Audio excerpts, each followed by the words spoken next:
evening, everyone. All right, good evening, everyone.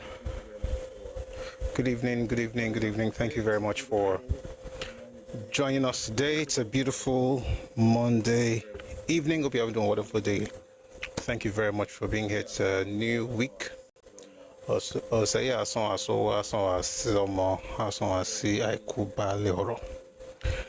you very much for being here. All that I said is just praying that this week will be a blessed week for all of us. In Jesus' name. All right. So, good evening, Dragon Violence. Good to see you. First, Sean Oguns. Good evening. Thank you very much for power tapping. And thanks everyone for getting us to 6.5k likes on TikTok. Thank you so much. Right, thank you. But please don't stop. I'm just going to check our other platforms. We're streaming on Facebook, on YouTube, on Twitter, and Twitch. Thank you, everyone. Let me just check the other channels to be sure we're good, and then we can get started.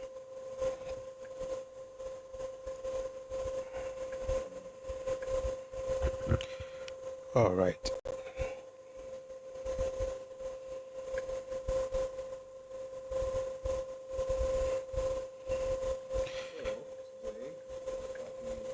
So today we're having part 5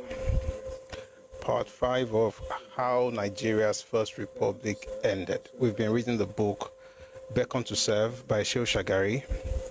We're going to continue reading it today. The truth is we can't finish that series today. I'm not even sure we can finish it this week.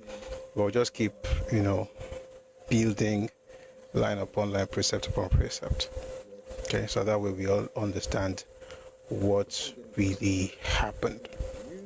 Before we get into all of that, we're going to have the news. But before we get into the news, please, if you're on TikTok, please power tap and kindly click on the heart icon above me right here on TikTok. Please click on it, drop a heart me, drop a gift.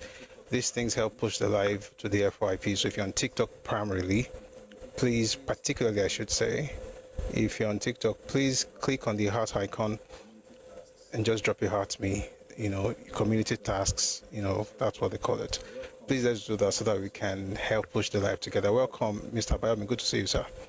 Dr. Abayomi, I should say. Dr. Yomi.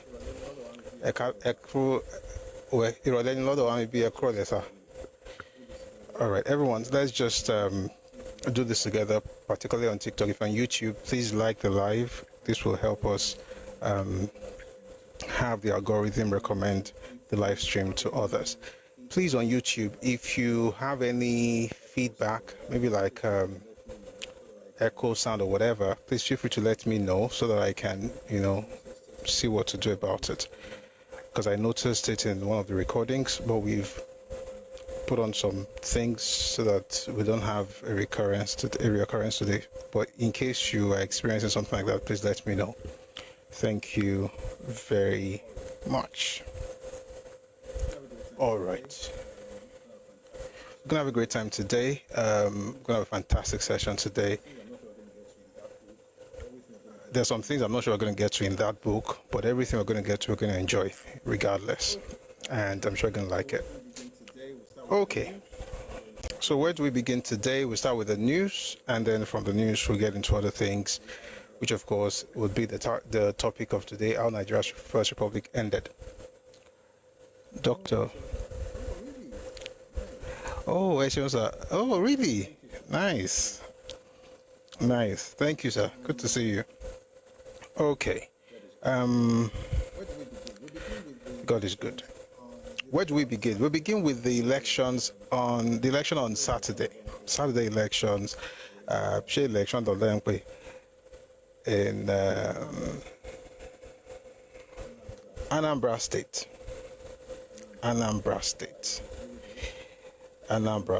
It was really good.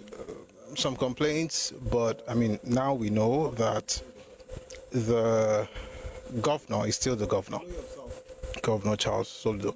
Meanwhile, Oloye of South, was it Oloye of South? Somebody, told me about the sound issues we had earlier. Thank you. I think it was Oloye or something of South London or something. Thank you very much, because it was one very funny cable that was misbehaving. Well, it wasn't misbehaving, was not plugged right. But thank you for bringing that to my attention. Yeah, so I was saying that the governor of Anambra State remains the governor of Anambra State based on the outcome of last election. APGA had 422,664 votes. Thank you, Louis. APC had 99,445 votes.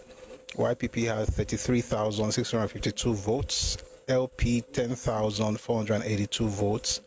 ADC 8,317 votes, and PDP had 1,774 votes.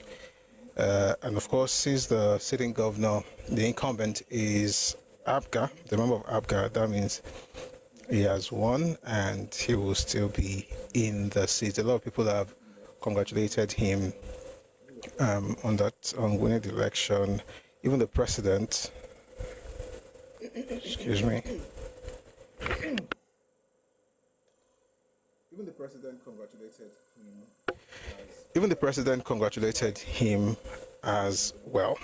It's quite shocking, though, that Peter Obi's party LP didn't get more than 10,000 votes and all of that. And I heard he also lost his polling unit. I hope things get better.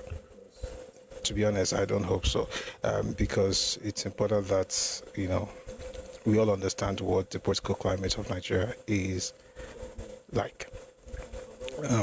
Apparently, we can convey what's happening on social media, but it doesn't look like that's what a lot of what's happening in terms of politics is looking like. President Tinubu has congratulated Dr. Soludo, Professor Charles Soludo, on his re-election, and it's quite nice. Interestingly, though, we noticed that apparently there are people in Nigeria. Let's say it this way. Listen, Nigeria has issues, right? Every part has issues, and people are getting better, in different ways. No, LP had more than 10,000 votes, about 10,482 votes, which counts for something considering. But wait, though, APGA had 422,664 votes. The margin is wide. The gap is wide. Now, some people are saying that perhaps the reason they had that many votes was because of what some people are calling the traditional voters gift pack in the southeast, which, we have videos of it. We also have images of people collecting malt, gala, and 500 naira. Some say 1,000 naira. You see the way they do the angle, we don't see the amount very well, but I just want one note, and they give them one note, give them gala, give them malt. The truth is that different parts of Nigeria, have issues, different parts. There's no perfect region. However, it's people who collect kerosene, 500 naira, gala malt, that insult everybody and say we don't vote for rubbish. Apparently, what they are saying is not exactly what it is that is happening, but we see a lot of things. People are talking about those who sold their future for better malt, gala, and 500 naira. Apparently, people have their own price. It's sad. But we see that, in fact, I'm looking at the video right now. Yes, it's better malt. Well, like that 500 naira. Everyone can have 500 naira. Malt, gala, and 500. God punish poverty. God punish poverty. I'm sure you must have seen that video, but just in case you haven't, let me just show you a little.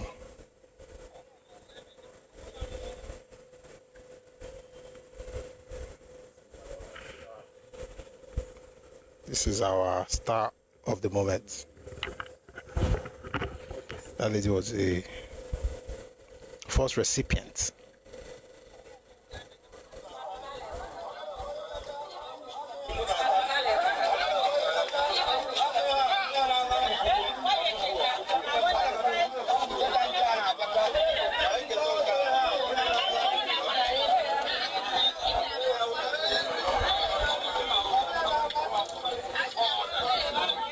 That's not cool. Just to say that different parts of Nigeria, have different things they're going through, and folks should not be telling the world that, oh, we don't do rubbish, you are the ones who do things, only to discover they are selling vote 4 years for gala, malt, and 500 naira. Chibuzo Nelson said that's AI video. That's the problem with you. One of the signs of evolution is the ability to take responsibility and understand the concept of accountability. But those things are going to be foreign to you because you're not wired that way. It's not really your fault. It's more congenital. It is what it is. It's a shame, by the way. But I'm not even using that as a jab, to be honest. I'm just telling you that when other regions are having elections and maybe they don't vote for you, you say it's because they're poor. Poverty, every part of Nigeria is poor, but your region only score that you're the ones who give people 500 naira for giving birth to kids, a la Enugu, or a gallon of kerosene, becomes the price of a vote. But now it's even worse. It's now malt, gallon, 500 naira. You can't be doing this. And this is not AI, by the way. Regardless of your nonsense you're writing in the comment section, this is not AI. This is AY. Alright, and it's quite sad. Anyway, while that was going on, we also noticed certain underage children voting in this last election in Anambra. And again, we're just hoping that things get better in Nigeria, regardless of the region or ethnicity, that we don't have this kind of, that we don't experience this kind of thing going forward, where children will be allowed to vote. We have a lot of images from Enugu, from Anambra State. This last election is just not cool that kids are allowed to vote. Again, we're saying this to say that nobody only pass, but you see, once you put yourself on a pedestal, right? They say those who live in glass houses shouldn't throw stones. Not only do you live in glass houses, everything around you is glass. Even the thing where they wear in that glass. When they throw stone at everybody, it's not very, very cool. All right, so I hope everything gets better. Interestingly, the UK's Foreign, Commonwealth and Development Office has advised their citizens against travel to some parts of Nigeria like Borno, Yobe, Adamawa, Gombe, Katsina, Zamfara, and also Abia, Anambra, and Imo states. Again, these are the issues. I don't know if this is also AI, Chibuzo.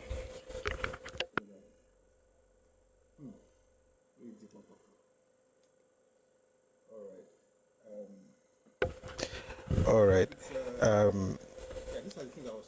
These are the things I was talking about. So they're saying, they mentioned the states in the north and also mentioned Abia, Anambra, and Imo. It's interesting. A lot of people have gone on social media from the southeast to push the narrative of what's happening or what the UK's Foreign, Commonwealth and Development Office, what they're saying about the northern states without mentioning their own states as well. Again, I'm not saying this to throw jabs at anybody. I'm just saying that if you constantly call your problems AI, you will not be able to solve it because, of course, in some parts of the world, artificial intelligence is superior to common sense. Anyway, that is happening, and it's sad. But Amnesty International put out a video, and I think it's a while back, like a couple of weeks back or so. Oh no, this one's a couple of weeks back. This one I think was recently. A man who was in.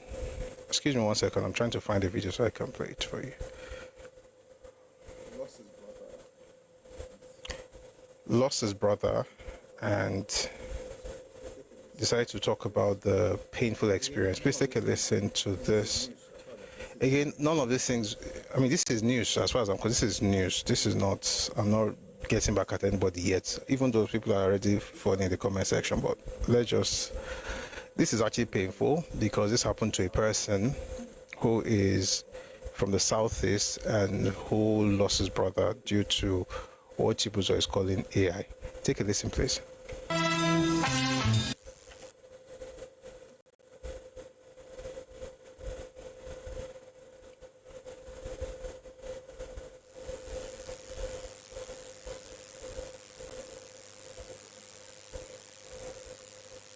1 second, please.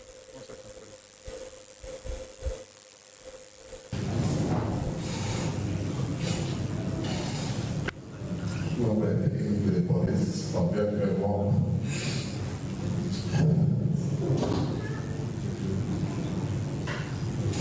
That was my brother.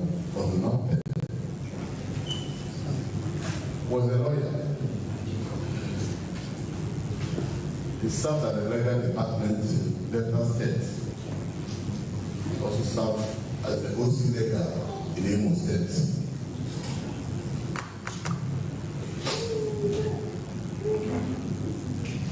Small boys. Please don't have a check.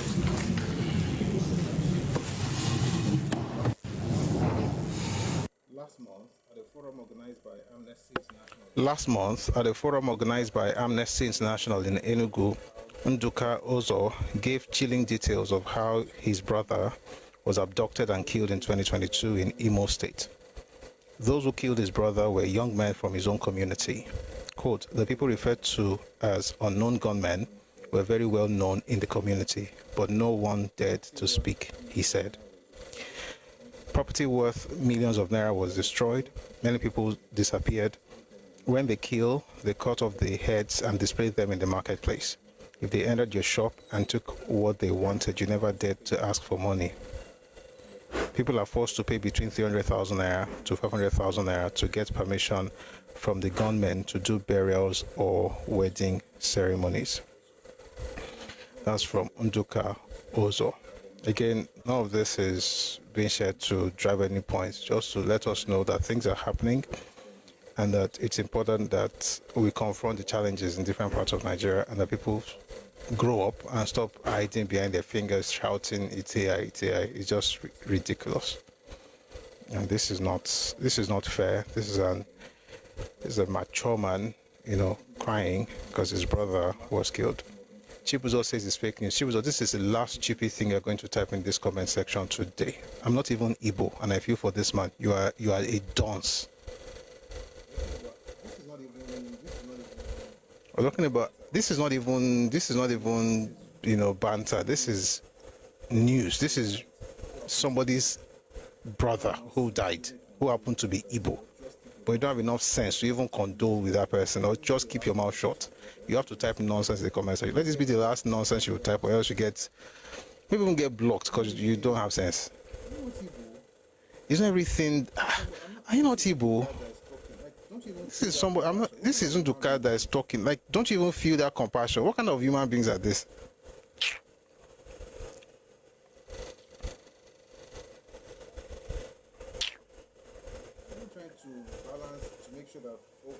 We're trying to balance to make sure that folks from the southeast don't think that this is about jabs or anything, but you have to be stupid in the comment section. Appreciate. I'm not surprised that you're doing like this. Anyway, I'm not surprised that you're doing like this because your Messiah did the same thing very recently. He did this on Sunday Politics a while back, and he was asked about the people that Nduka referred to as, he said his brother was a lawyer, was just killed for nothing. And you know what? Listen to him one more time. If you write nonsense after this, Chibuzo, don't write nonsense.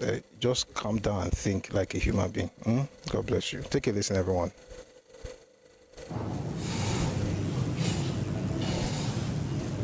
When we're taking to the police from very long.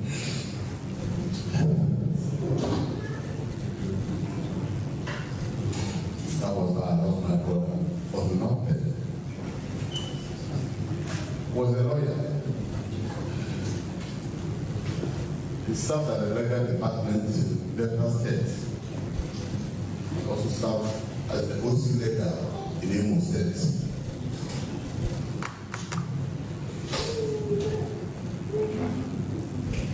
Small boys.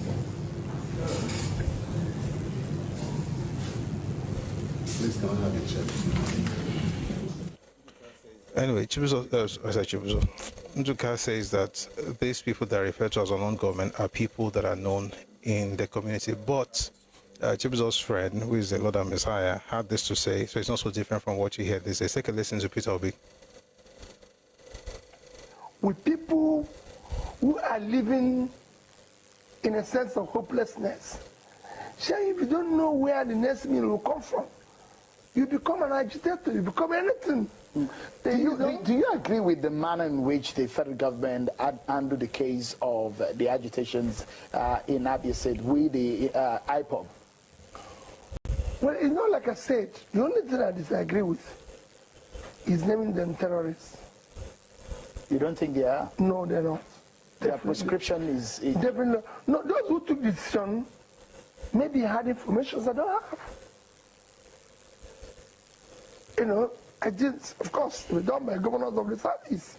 They are the elected leaders of the place. The elected leaders of the place are living on each other. And I can tell you they're not terrorists. Their people are passed on the road and everything every day. In fact, I can tell you in no manner they're civil. Because I meet them and I live with them. And I usually see people gathering and all that.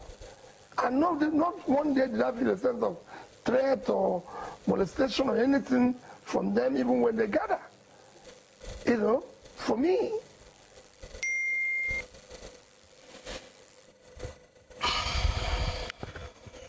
anyway, one of the major problems with solving getting through a situation like what's happening in the South is honesty is the first thing you have. I don't even know what to say, guys. Words fail me. Here's what I'm trying to say. If you're going to solve the problem in any part of the country, again, this is not a jab at any region. Even if it's happening in our homes, in our region, in our states, we have to be honest about our situation. If our government proscribes an organization, Peter Obi says they're not terrorists. Now, they're calling them unknown gunmen. Somebody's talking to Amnesty International saying that these so-called unknown people are actually known to people in the villages, and that they could get into people's markets and take whatever they wanted, and no one would stop them. And we still say they are unknown, and Peter Obi says that, you know, he doesn't like the fact that they were proscribed, because he lives amongst them. I don't know how you're going to solve a problem that you refuse to acknowledge as a problem. Well, while that is happening, in the East, something sad happened. Well, I don't know if I should say it's sad, but I don't think this is the right way to actually react to the news or the pronouncement by the President of the United States. Thousands of people in Kano State have come out in a protest to strongly condemn the remarks made by U.S. President Donald Trump about attacking Nigeria. They put out they had images of him and just, you know, protesting in the streets of Kano. And one of the banners says Islamic movement will condemn Trump threats to attack Nigeria. There is no Christian genocide in Nigeria. America wants to control our resources, and so on and so forth. I don't know if it's the right way, but I think at least they are saying something. But getting on the street and protesting, I do not know if, because these people, this is not an organic protest, to be clear. I mean, His Royal Highness Kumaga Jr. has backed moves by United States President Donald Trump to end alleged Christian genocide in Nigeria. Benue monarch urges Trump to expedite action on military threats. This from Daily Post. Daily Post reports that about 200 persons were massacred when suspected Fulani gunmen invaded Yewata in June 2025. Joe welcomed Trump's U.S. military action threat while speaking with journalists in Makurdi on Thursday. He concurred with Trump that there is ongoing killing of Christians in Nigeria. According to him, quote, the attack on his domain as well as other attacks in Benue State were carried out by Muslim terrorists, unquote. Joe appreciated the U.S. president for coming to the aid of Christians in Nigeria and urged him to expedite action. According to him, quote, the situation remains dire as killings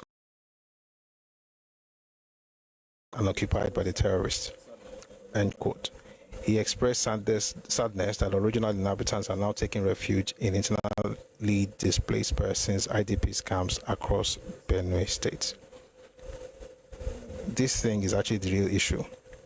The original inhabitants are taking refuge in IDP camps. Why? Because those guys are invading their space. Because they want their space. That, for me, I think is the main issue. And I really hope that the president and, the military, will do what they have to do and, push these terrorists out of those spaces so that Nigerians will actually be able to live in their own ancestral lands without anybody terrorizing them. That is a duty that they have. I'm just going to read some of the news before we get into the stuff today. All right. Pastor Adeboye clearly shares my views, and over the weekend at the Holy Ghost service Friday night, he had this to say about the security challenges in Nigeria. Please take a listen to Pastor E.A. Adeboye, the General Overseer, Redeemed Christian Church of God. Take a listen, please. Next advice to our government, in case there's any of you who can get across to them. When giving orders to the service chief this time round, we should make it clear to them that they are not only to eliminate the terrorists, they should eliminate their sponsors. No matter how influential they may be. When I say my people, when I say our leaders should move fast, move diplomatically, they have to be and move wisely. We must take note of the fact that if America should attack us, China is not coming to defend us. Russia will not come to defend us. All the so-called world leaders, they will talk. They will condemn what America had done in strongest terms. But that's all they will do. That's all. Britain is not going to come and help us. No foreign or no other foreign powers will come to our aid. This is not the time for joking. This is not the time for grammar. This is not the time for, a simple word for semantics. It's not the time when you begin to argue. Is it, what do you call it? Suicide, or what are they calling it? Whatever they want to call it. And this is not the time for saying, it's not Christian alone. Muslims are also involved. The point is, people are dying. Innocent people are dying.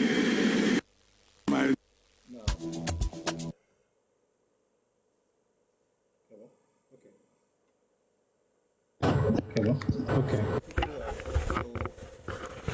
All right. So people have also put out the message like, when Jonathan was president, Papa Adeboye was the word.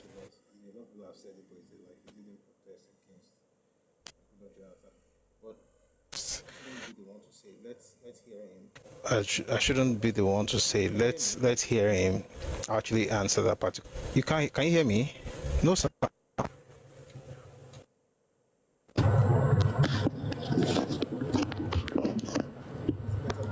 Hello, can you hear me now? Is it better now? Can you hear me?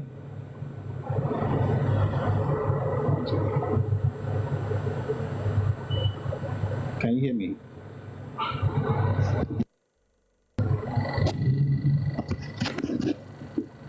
Hello? Is it good now? Is it good? Okay, thank you. Yeah, so I was saying, thank you. Oh, okay, Yamuna, I think. You know what, if you're just joining us on TikTok and you don't hear immediately, just chill, you will hear it. I think it's the app. I think I even messed up with the settings, but we're good now. Anyway, some people started speaking, and just like he knew that they were going to do that, like, when Jonathan was president, Baba Adeboye, protested, which is a lie, by the way. He didn't protest, against Jonathan. He was protesting for the killing, about the killings and all that. Anyway, I think it's better for us to listen to him explain what happened, when the other issue was, when they had this protest, so to speak, years ago. Take a listen, please. To this one.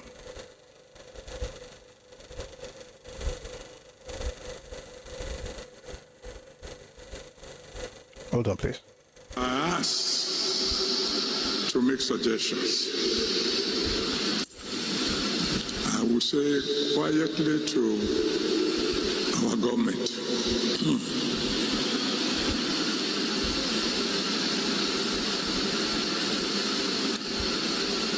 Move fast.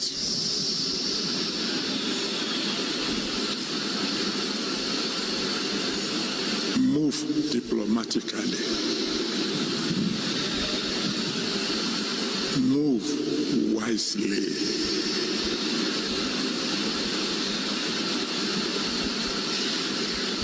Find a way to convince the President of America to please delay his actions for about 100 days.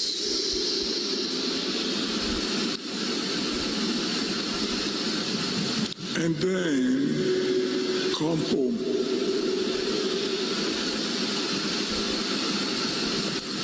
And tell our security chiefs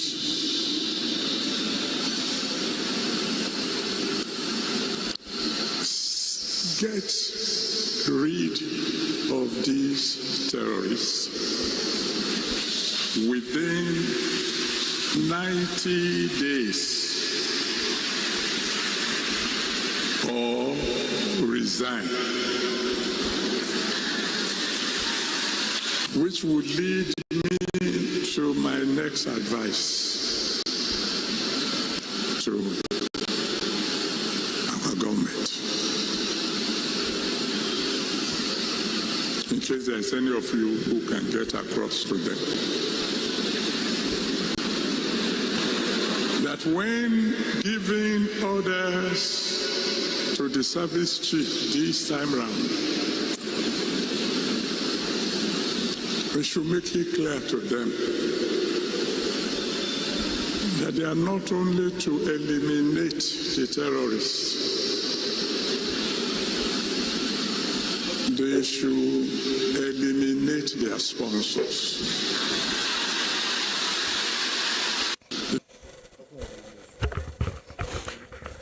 A couple more videos from Pastor Adeboye. I'm going to have to change the app, but that same event, right? Two more videos I'd like you to listen to. This one, where I tried to explain what happened with Jonathan also. Take a listen, please. Last month. I almost spoke last month when I heard the speech of my in-law, the president. When I heard the speech, particularly that section that spoke about security, and you can go and listen to it again, where I heard him say, all is well now, that displaced people have returned to their villages, and I almost spoke, I almost said, the one who wrote that speech for my president, my in-law, does not like him. And if you want to say, what do you mean? Somebody wrote it, but it's the president who read it. Didn't he read it before he read it? Well, if you put it that way, then my conclusion will be there are several people around my beloved in-law who are not telling him the truth. But that's all right, because I think the following day in the newspapers we read about a traditional ruler being killed, whether in Kwara or Kogi, while the wife was hiding somewhere in the house. But it's not the time for apportioning blames. Our president inherited this problem. It started before him. And in any case, I am an applied mathematician. I'm more interested, just get the problem solved. That's all. Let's let the government use diplomatic method to convince President Trump to give us 100 days of grace. Call our service chiefs. Fortunately, they are new. Perform within 3 months or resign. One more. There was a time in Nigeria when Christians and Muslims were living together in harmony. Is that correct? In my family, my elder sister was married to a Muslim. My father was a Christian, my mother was a Christian, but one of my sisters was married to a Muslim. The name in Yoruba, I don't know how they call it in the real Muslim something. His name was Adiatu. And so in my family, up to today, I have cousins whose name is Rasak. I have people who call Musili, whatever they call it, in the correct something, and so on and so forth. And we live together in peace. We live together in harmony. When it was Christmas, we do it together. When it's Ileya, I had an uncle who loved me very well. And I tell you, anytime it was fasting time, I fasted. Not like him. I fasted in that I didn't eat dinner. I waited for him to go to the mosque and return. Because I know when he returns, oh God, the goody. My own fast began when it was almost breaking time. And I'm telling you, that man loved me like nobody else. Even though my name is Enoch. He will wake me up in the night when they are finished preparing pounded yam. And we ate sari together. That didn't stop me from breakfast when going to school. There was peace. There was harmony. There was no quarrel. Some crazy people just decided to introduce religion into politics. That's when everything went wrong.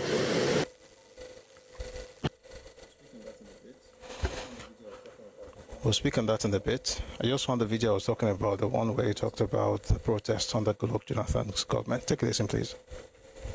The second time ever was some years ago when the current president at that time said all churches should protest around the streets where their churches are, protesting against killings going on in Nigeria, particularly against Christians. On that day, on the Sunday that he said we should go out, I went out around the Butemeta. It was in the news. If you go into the archive, you see the television people. I think they came specially to cover me. And they focus on my placard. If I know a time like this will come, maybe I would have covered, I would have kept a video. On my placard, I wrote, every soul is precious to God. That's what was in my own placard, and I carried it myself. Every soul is precious to who? To God. Christian souls, Muslim souls, even enemy souls. That's what I believe then. That's what I believe now. Because Because every soul you kill, for whatever reason, you're robbing God. The one who created every soul for his pleasure.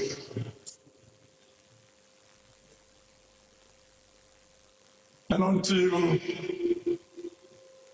the president of Ghana says something about the evil that is going on,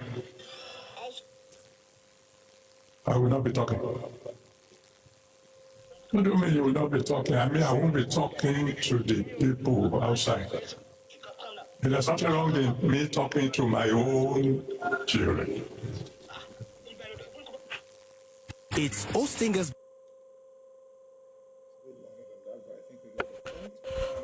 It's a bit longer than that, but I think we got the point. Someone says it's too tiring and exhausting. Well, I'm glad he's speaking up. The beginning of this video, at the beginning, was talking about the fact that I didn't speak sooner because he's a man under authority, and that the church that he pastors is part of CAN, Christian Association of Nigeria, and that they're the ones who have the right to speak on such matters. But that this particular thing he's saying it just to his own members, and then he went on to talk about these different things. But he's glad that he's lending his voice so that people also know where he stands and where the church stands. He may not be the CAN chairman or CAN president, but he's clearly a force to reckon with in Christianity, not just in Nigeria but in the world as a whole. But while this was going on, the chairman of Funtua local government was saying meeting with bandits, and I've seen a number of reports on that. I don't know what to think of what we're seeing. What we're just hoping is, so there's an image, for instance, of bandits with guns. Says they're having a meeting with bandits and they have decided not to fight again. I wish you could see. Let me just read it from Zagazola. That's one of the platforms, Zagazola. Bandit leaders pledged lasting peace after meeting with Charanchi and Batagarawa communities in Katsina State. The local governments of Charanchi and Batagarawa in Katsina State have joined their counterparts in engaging in a peace dialogue with armed Fulani groups residing in the forests. The peace meeting, which took place on Saturday, November 8, 2025, was held in Woma town of Kurfi local government area in Katsina State. According to a report gathered by Militainment News, the meeting was attended by the chairman of Batagarawa local government, Honorable Yaya Lawa Kawo, representatives from Charanchi local government, traditional rulers, and delegates of the forest-based Fulani community. The dialogue session reportedly ended on a positive note as representatives of the Fulani groups pledged to embrace lasting peace and coexist peacefully with neighboring communities. Are they speaking as a community or as a group of bandits? All these guns they brought, are they going to take these guns back? And is this the first time they are having a peaceful meeting or peace meeting or whatever they call it? We have to be serious about security in Nigeria. You see, the day I saw how agitators in Yoruba land were dealt with when they went to that radio station and also to the government secretariat, that's why I know why Yoruba land is the way it is. We are not perfect though, but I think I understand why. Something is bad. Instead of you to deal with it, you are doing meeting. When those guys wanted to hijack radio station, did you see people pampering them? They were arrested. When they were carrying guns trying to get into the place in Ibadan, in Oyo State, government secretariat, do you see them saying, oh, let's have meeting with them? No, they dealt with them. You're supposed to do it like nip it in the bud. And even now, all these meetings, I hope, I mean, I'm not from the north, but we're all in Nigeria, so I wish them the best, and I hope that this thing just stops. It's crazy, by the way, it's shameful. Well, while all of that was going on, your brother in the Lord, Mazi Nnamdi Kanu, was writing a letter to Donald J. Trump. I'm just going to read part of it today. I mean, loads and loads of, address and everything. But here's the body of the letter. Your Excellency, I extend warm greetings to you in the name of the Judeo-Christian faith. I like that in the midst of all this wala, we still get to laugh. This is just comedy. Judeo-Christian waiting. I know Chukwu Biama Biamikia. What did they call that one? They were using those big Igbo words. I mean, I'm not trying to be funny. It's just that Chukwu Biama or something. If I didn't get it correctly, guys, it's because I don't understand. I don't remember it, but I know it sounds something like that. So they said they were doing once it was Judaism, then they said they went to do traditional whatever. It is well. Let me just read what he has to say. Your Excellency, I extend warm greetings to you in the name of the Judeo-Christian faith and values we both hold dear. As a practicing Jew and a believer in the Judeo-Christian heritage that shaped Western civilization, I was honored to attend your campaign event in Des Moines, Iowa in January 2020. Your bold declaration on October 31, 2025 that the United States is prepared to act militarily and quote aid if Nigeria fails to protect its Christian population has ignited hope in the hearts of millions who have been abandoned by the world. You have seen the truth. Christians in Nigeria face an existential threat. I write to you now to reveal that this genocide is not confined to the north. It has metastasized into the Igbo heartland, where Judeo-Christians have been systematically exterminated under the guise of counterterrorism. I am Mazi Nnamdi Oko Kanu, leader of the indigenous people of Biafra, IPOB, a peaceful,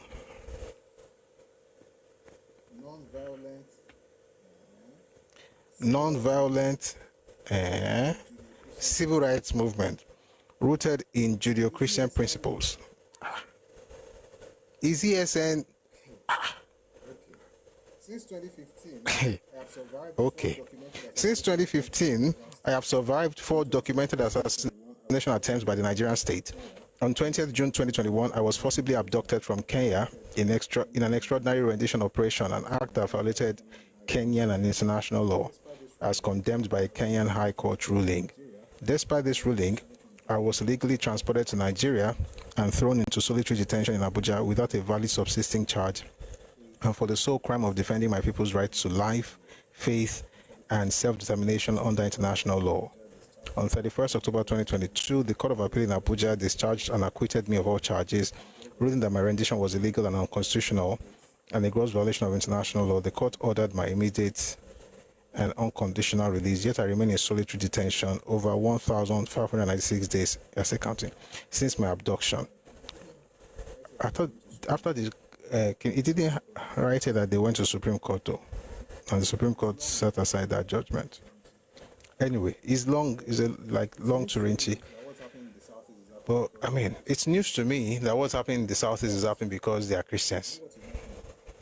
But you know what is not new? Maybe we're going to get to it today, maybe not. But I'm going to read something to you. This is blast from the past.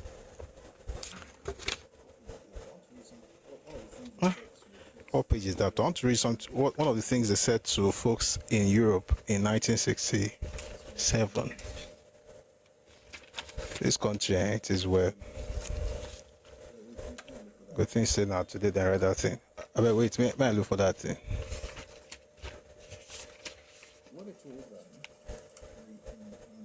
What they told them in Europe was that what was happening in Nigeria was happening because what was happening in Nigeria was happening because they were Christians, and that the North was mostly Muslim. Okay, I think it's somewhere here. It says, while Federal Nigeria, we might not get to this today, but let me just read part of it. This is from Beckon to Set by Shehu Shagari. It says, while Federal Nigeria was winning the war on the battlefield, it was heavily losing the battle for the hearts and minds of the international community, especially in Europe and America.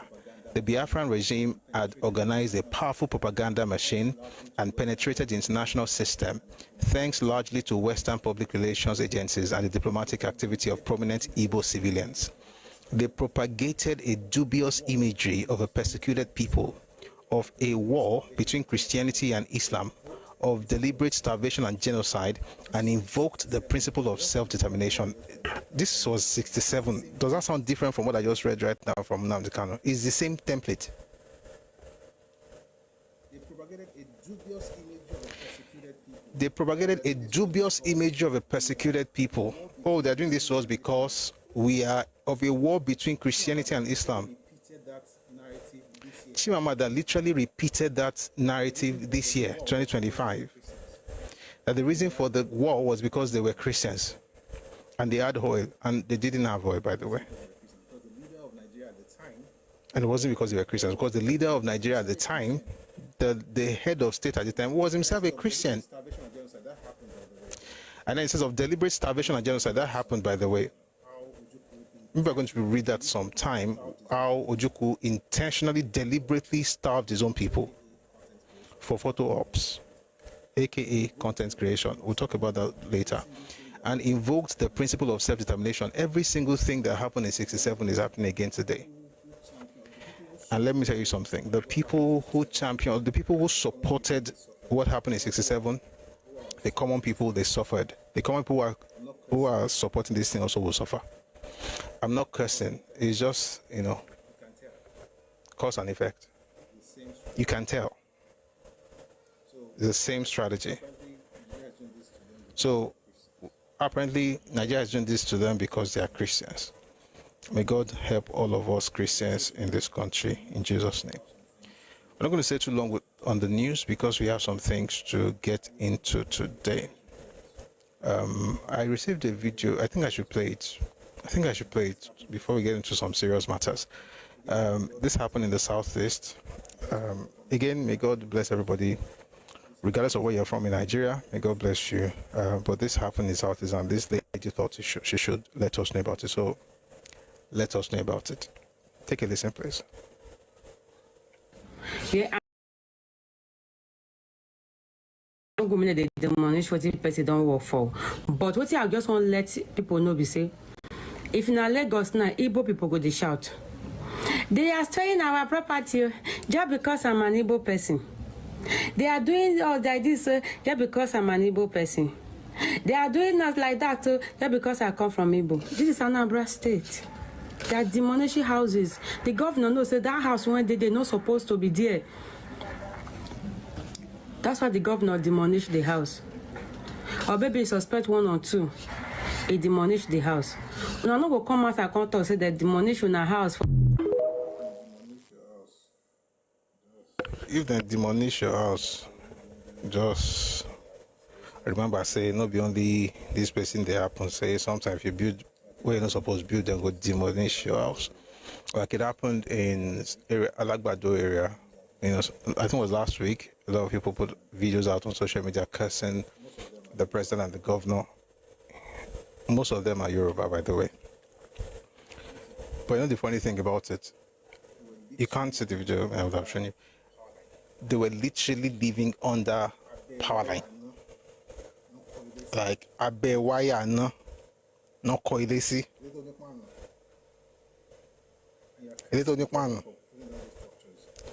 And you're cursing the government for pulling down those structures, even though some of those structures have been marked for more than 1, 2, 3, 4, 5, 6 years. We are not serious in this country. And small time now, they shout, say America does this, America does that. We'll be fine. I want to see if I can find that stuff. If not, we'll just continue. I think we have somebody who wants to come up on Twitter. Sorry, on TikTok. I'm going to bring you up. If you have on YouTube, I'm going to read your comments very soon. I apologize for not doing that earlier. But I'm going to bring someone on TikTok, and maybe I will read more news later.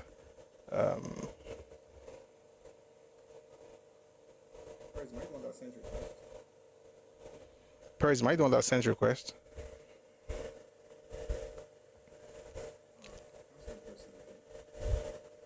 I can't see the person again.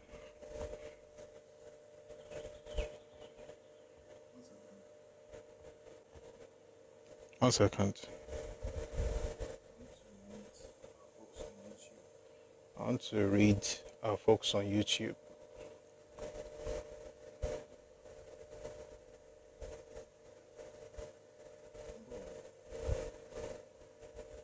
Umbo.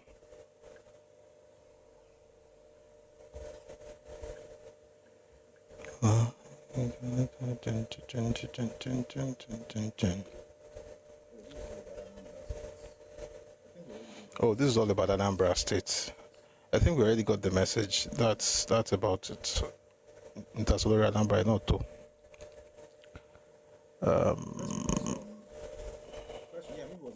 So let's read some. First, yeah, maybe it was a mistake. Someone on TikTok says our government should be proactive. This is 2025. They should not allow anyone build near Bewaya. We also have to learn. Can anybody just go to the US and go and build on that power line? Our gun citizens, of course, government has its own part, but our gun. Why should I rally Bewaya? To Baja, to think about Shelley. One key government and government one war. Or to one government. Anyway, I think there's one more thing I should play before we move on, before I read the stuff on TikTok. This is actually quite sad. It's Sheikh Gumi. Hi. All right, Sheikh Gumi was interviewed, and what he has to say, oh boy, it is well. Take a listen, please. Ẹkáàbọ. Mentioned earlier that the bandits, the terrorists, needs convincing, and we all know the havoc they've created, in the society in Nigeria. They've raped women, they've killed lives, they've destroyed properties. So do we really need, do the government really need to convince these terrorists at this point? Because we've seen the cases of repentant Boko Haram, we've seen the cases of dialogue. So is convincing what is needed from between the government and the terrorists right now? Okay, sorry, please to cut you. You see, the former governor of Bauchi State, Yuguda, was able also to go with the government delegation into the bush, and they met more than 5,000 bandits. They were all complaining. Those who have lost their parents, those who have lost their brethren, those from our hostility too. So when you say they have killed, yes, I know they have killed, and it's wrong to kill anybody innocent. This is absolutely an obnoxious thing to do. We don't suppose that. But you see, if you know their psychology, they are on a revenge mission. Everybody knows the herdsmen, especially the flying herdsmen. They don't just attack people. We have been living with them for centuries. They don't attack people without any cause. So what I think government needs to do is to really bring them up together in a unison and in a holistic form, so that there is peace. And they are ready for that, because if you call them for peace, they come. It's unlike the others, like IPOB. IPOB, the government has been trying to dialogue with them. They still refuse. They are still behind creating a separate state. They're secessionists. Besides being terrorists, they're secessionists. Well, these people are not secessionists. They want peace. They call for it. In fact, they even invited a lot of media. I think Daily Trust is high time it really goes into the bush and have. Although they did it before, and the former government prevented it from airing it on air. So why is government afraid of listening to these people? They just want to demonize them and give reasons to come in and divide us and cause mayhem in Nigeria and divide the tribes, like what is happening in Sudan now. I have what I would love to say. In matters like this, would love to say. But you see, in matters like this, I usually like to listen to those who are actually bearing the brunt of what's happening, especially in the north. This time, I'd like you to listen to Prophet Isa El-Buba. He's been speaking a lot, he's been talking a lot about this matter for years, and he had this to say, apparently after listening to this thing that Gumi just said, which is, I don't even know how to, let's listen to Prophet Isa El-Buba, then I'll tell you what I think about all these things. Take a listen, please. An example with Sheikh Gumi. Sheikh Gumi, I had met with him some time ago, but when he started parleying with the bandits, you could listen to what he has been saying. You know, these are people that have killed tens of thousands of people, and you are telling me to negotiate with them. You know, these are people that are coming, you go to them, they come to you, and you tell me that the security agents cannot deal with them.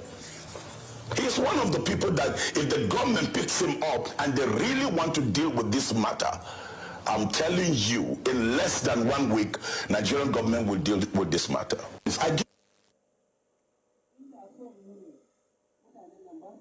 Inda son mu ne mutanen nan ba su zuwa na su same mu cikin jeji. Tunda an yi lokaci kamar wata ɗaya nan ko biyu in muka ce muna buƙatar ganin mutanen Sherekina ta yaya za mu gan su?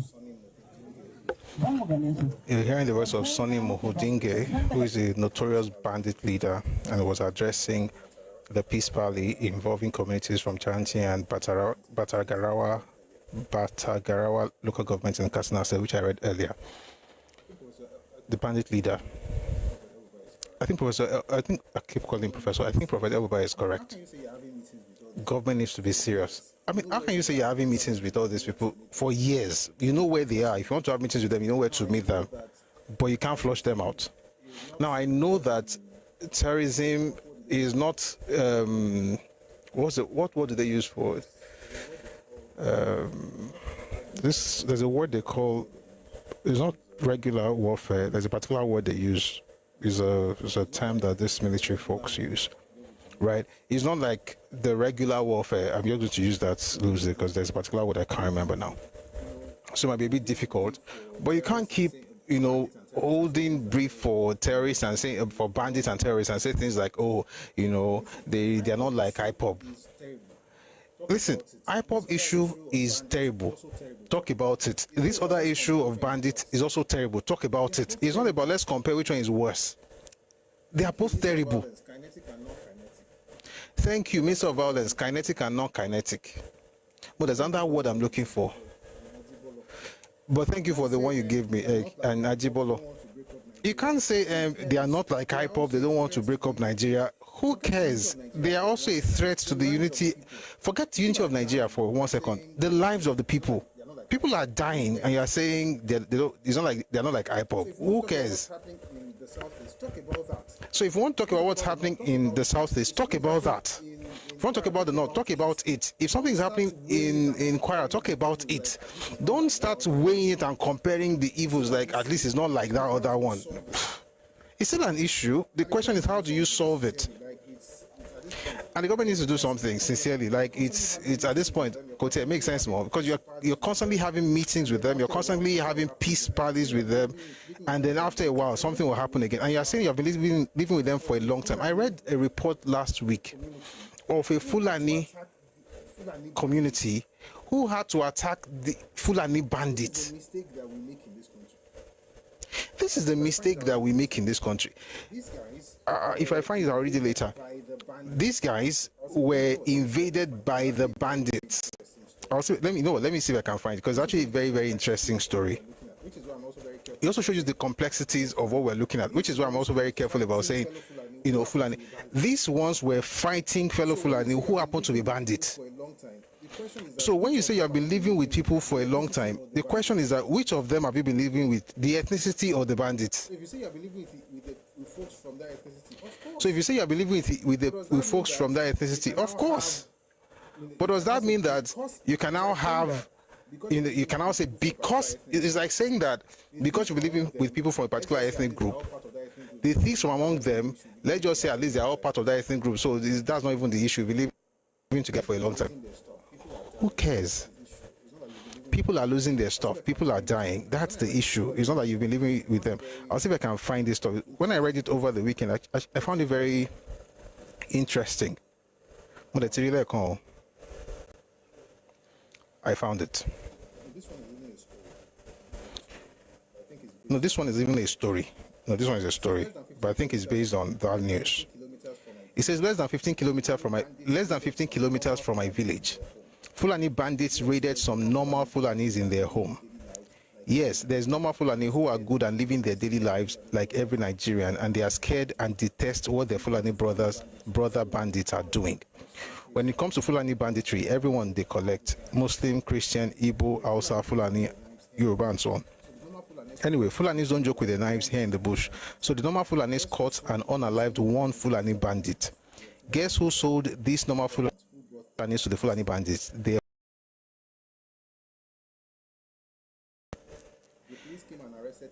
After the armed bandits left, they came and arrested two normal Fulanis. The crime was for killing the Fulani bandit. This pained the normal Fulani community, and they were like, what were they supposed to do? Let bandits unalive them or kidnap them without fighting back? The normal Fulani community got mad, and just a few days back, they raided the police station at night to save the normal Fulani brothers. He's one that's writing normal there. We all thought it was the bandits that attacked, but it was the normal ones forcing to get the innocent ones out.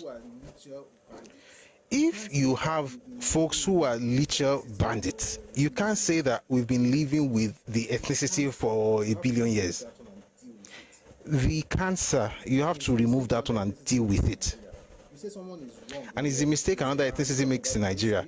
You say someone is wrong in their ethnicity, they say, are you talking about, are you saying that we are bad?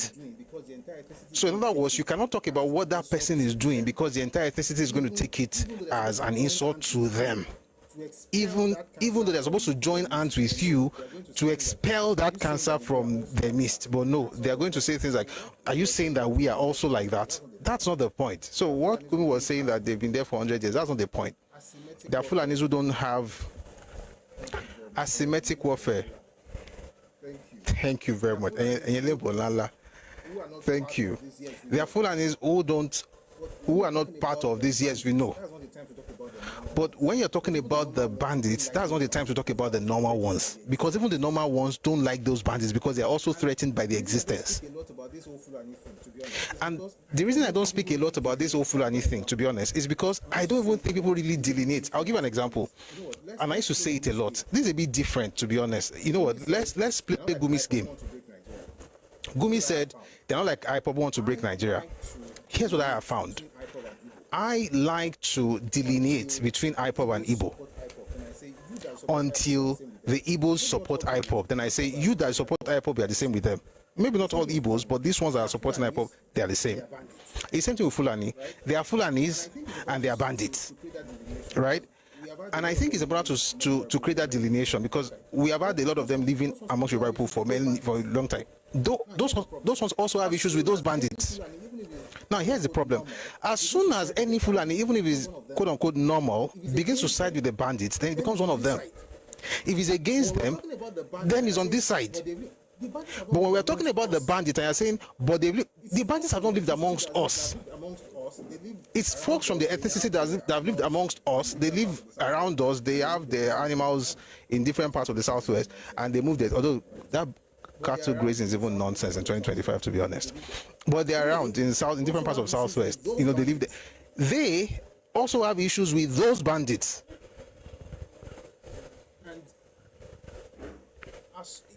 And as long as that Fulani is working, as long as that Fulani is working, and by the way, this happened on this topic, where you have them working with the Southwest government or Amotekun to deal with the bandits. Until, if you don't do that, then you're one of them.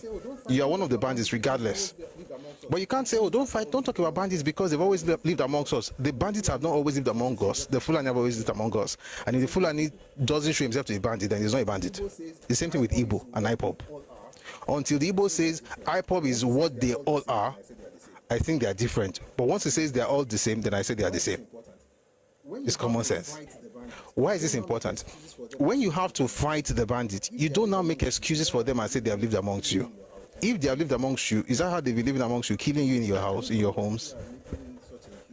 These things, I don't even know why people are making such a huge fuss.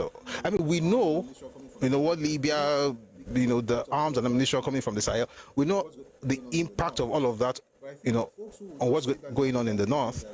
But I think folks who will just sit down in one place and say things like, they're not really bad people like that now, say, they're not like IPOB. I don't understand how that is an argument. They need to be dealt with, and the government needs to do better, right? This is not even about Gumi, to be honest. It's about, these guys came with guns to meetings. My own is, after that meeting, there's peace now. There will be nobody will come again. are just the same people. You are the same. You are not, Flower, you are just the same people. You are the same. You are not you are not different from the bandits. Forget Fulani for a second. Flower, you are not different from bandits. Your mindset is an IPOB behind mindset. Anybody says anything about IPOB, your body will be doing as if you want to prepare your body. You get IPOB mentality. You're not different from bandits. leave this matter. Talk about Fulani. And that's why whenever we are talking, say, leave this matter. Talk about Fulani. Talk about. In other words, don't talk about my own problem. You are as much a problem to me because now they cause all this one way, then they shall say there's Christian genocide. And I read the report last week. The group that pushed the idea of Christian genocide started pushing this in 2016. It's not even folks in the Middle Belt. It's Igbos, IPOB. Most of the hits are from since 2016. Most of the hits are from the Southeast. We read a report here last week. You are profiting from the You are not even ashamed. You are profiting from the misery of folks in the Middle Belt. God will judge you. Anyway.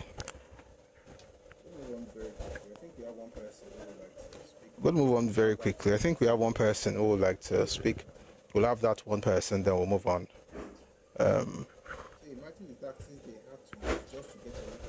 So imagine the taxes they had to use just to get away from you people. God will judge you now.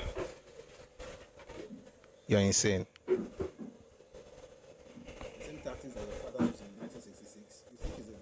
The same tactics that your fathers used in 1966, you think is about IPOB? Conventional, sorry, there's nothing original in what they're doing. Conventional, sorry, that's what I've been looking for since. One second, see you. Conventional warfare, Jesus is Lord, that's the word I've been looking for since. I was trying to say that this whole thing with Jesus, why did it take so long? Conventional warfare is different from this guerrilla thing that's happening with bandits. And so what happened in what the ECOMOG guys did in Liberia or in Sierra Leone or things like that, showing their prowess and all of those things, flexing their muscles, maybe a bit difficult. But even then, conventional, non-conventional, people are dying and the government needs to do something about it. And we shouldn't be saying things like they are not like IPOB. I don't care. It's not like IPOB is a better option, by the way. There's devious, dangerous. There are two sides of the same coin. Before the next speaker goes, let me just play what the Chief of Defense Staff said about this matter. His name is Olufemi Oluyede. Take a listen, please. There are no Christians being persecuted in Nigeria. Well, we are facing insecurity, especially terrorism, and it's something that's been affecting Nigeria for quite some time now. But as a group, talking about security heads, we've been doing our very best to checkmate this act of terrorism within the space of Nigeria. And you will recall recently, that's just last week, the President, Commander-in-Chief of the Armed Forces, President Bola Ahmed Tinubu, recalibrated the security architecture by bringing on board officers of proven integrity who are seasoned in asymmetric warfare to add impetus to our operations. I want to assure Nigerians going forward that we're going to add more to what we're doing, add more impetus to our operations, and ensure that we checkmate this act of terrorism within Nigeria. And you know very well that terrorism is a global issue, it's a global problem. There are several countries that are challenged in that respect. And it calls for collective effort. So if we have countries out there who are ready to support Nigeria, we are ready to have them on board to help us checkmate the act of terrorism within the space of Nigeria. So we welcome everybody to support it. That's my message. Thank you. That was Chief of Defense Staff General Olufemi Oluyede. We need them to do something like, yeah, great speech, but we need like serious results. May God help them. And can anybody hear me? Can you hear me? Oh, Jesus is Lord.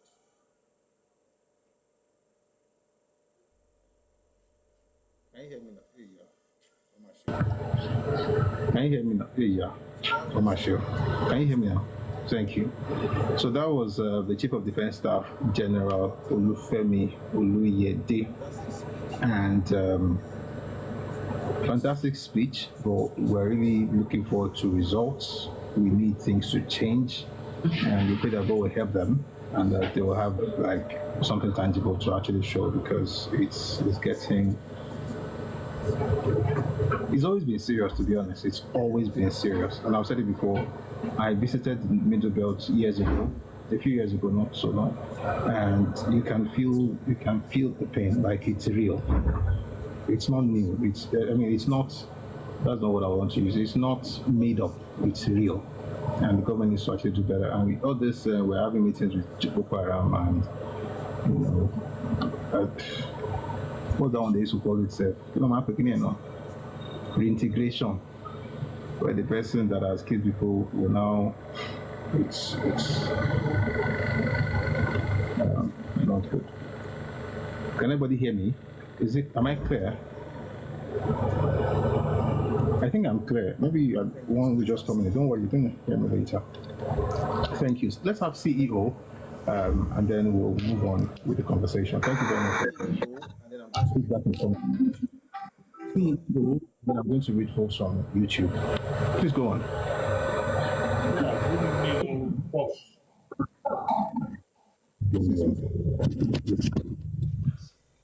Say something. Yes. Good evening, Prof. Can you hear me? Hello, can you hear me? Yes. Yeah. Good evening. It's good to be here again today. Yeah, I can hear you now. Yeah. Thank you for the wonderful work you're doing. It is sad that we're where we are today, and I must say that Nigeria is sitting on a keg of gunpowder with the terrorism in the north. Two regions in this country, actually, banditry started from the south, if you recall, when they started blowing up pipelines and were kidnapping. Yeah. In the days of that's not banditry now. Sorry, agitation. Sorry, I mean security generally started from the south. Okay. What's the bathroom? When they were blowing oil pipelines and were kidnapping people, but at some point the elders of that community, together with the federal government, intervened, and they were able to quell that. It moved to the southeast. Kidnapping became the order of the day in the southeast. Unfortunately, the kidnapping in the southeast was now taken over by ESN and IPOB. Now it moves to the north, and unfortunately in the north, which appears to be where the major problem is, that there's a pool of resources from which they can draw active combatants from because of their marginal system in the north. I mean, these people have been seriously brainwashed to the extent that if you tell them your mother is the cause of your wala, give them an AK-47, they will go and find their family and everybody that needs to do. So I don't know where we can create that disconnect. You know, even when Boko Haram started, it was not Fulani banditry. Fulani banditry is just recently. What's the name of Mohammed Yusuf was a Kanuri man that started Boko Haram. The person that took over from him was also a Kanuri man. So Fulani banditry started gradually, and it was not nipped in the bud, because I don't know if you recall the days of cattle rustling, that they will go steal their cattle and then they will run away, and then they decided to begin to harm themselves. And when they tested harm and they realized that, oh, okay, there's a lot more we can do with this harm, and then they now resorted to kidnapping, and then felt they could also use that to begin to grab land and overrun people's farms and territory. And unfortunately also, most of these Fulanis are not even Nigerians. A lot of them come from across the border. Now, why I'm saying this is that I look at the Nigerian army. We have a active personnel like about 240,000 or thereabout, within that range. We're a country of about 250 million. Yeah. No. 1,000. Okay. Active military personnel is about 240,000. It's not 2 million. Yeah. No. I didn't know we were talking about military personnel. I thought you were talking about the population, but I get you now. No. Yeah, active military personnel. Now we're a country of like about 240 million. And our military is fighting war on multiple fronts. Southeast, southwest, south, northeast, north central, everywhere. They are spread thin. So sometimes when I wake up and I sit down and I look at this problem, I just like, God should maybe intervene and give them some form of wisdom to overcome it. Because until you cut off that supply of personnel, it will be almost impossible to need that in the board. A friend of mine was caught up in a Boko Haram attack in the north. He said they come as if they are ants. Like about 500 Okadas with AK-47, they just swarm at you, and there's nowhere to run to. There's nothing you can do. The best you can just pray for is that just pretend as if you are unalive, and then if you are lucky, they run over you, and then they go to their destination. And that is how they do. So even when you do carpet bombing, as they do in other climes, I don't know how effective that will be, because these people have been seriously going. And unfortunately also, we have active support within the community. People like Gumi and the rest of them, about these people, they pander to them, and then they don't speak the truth.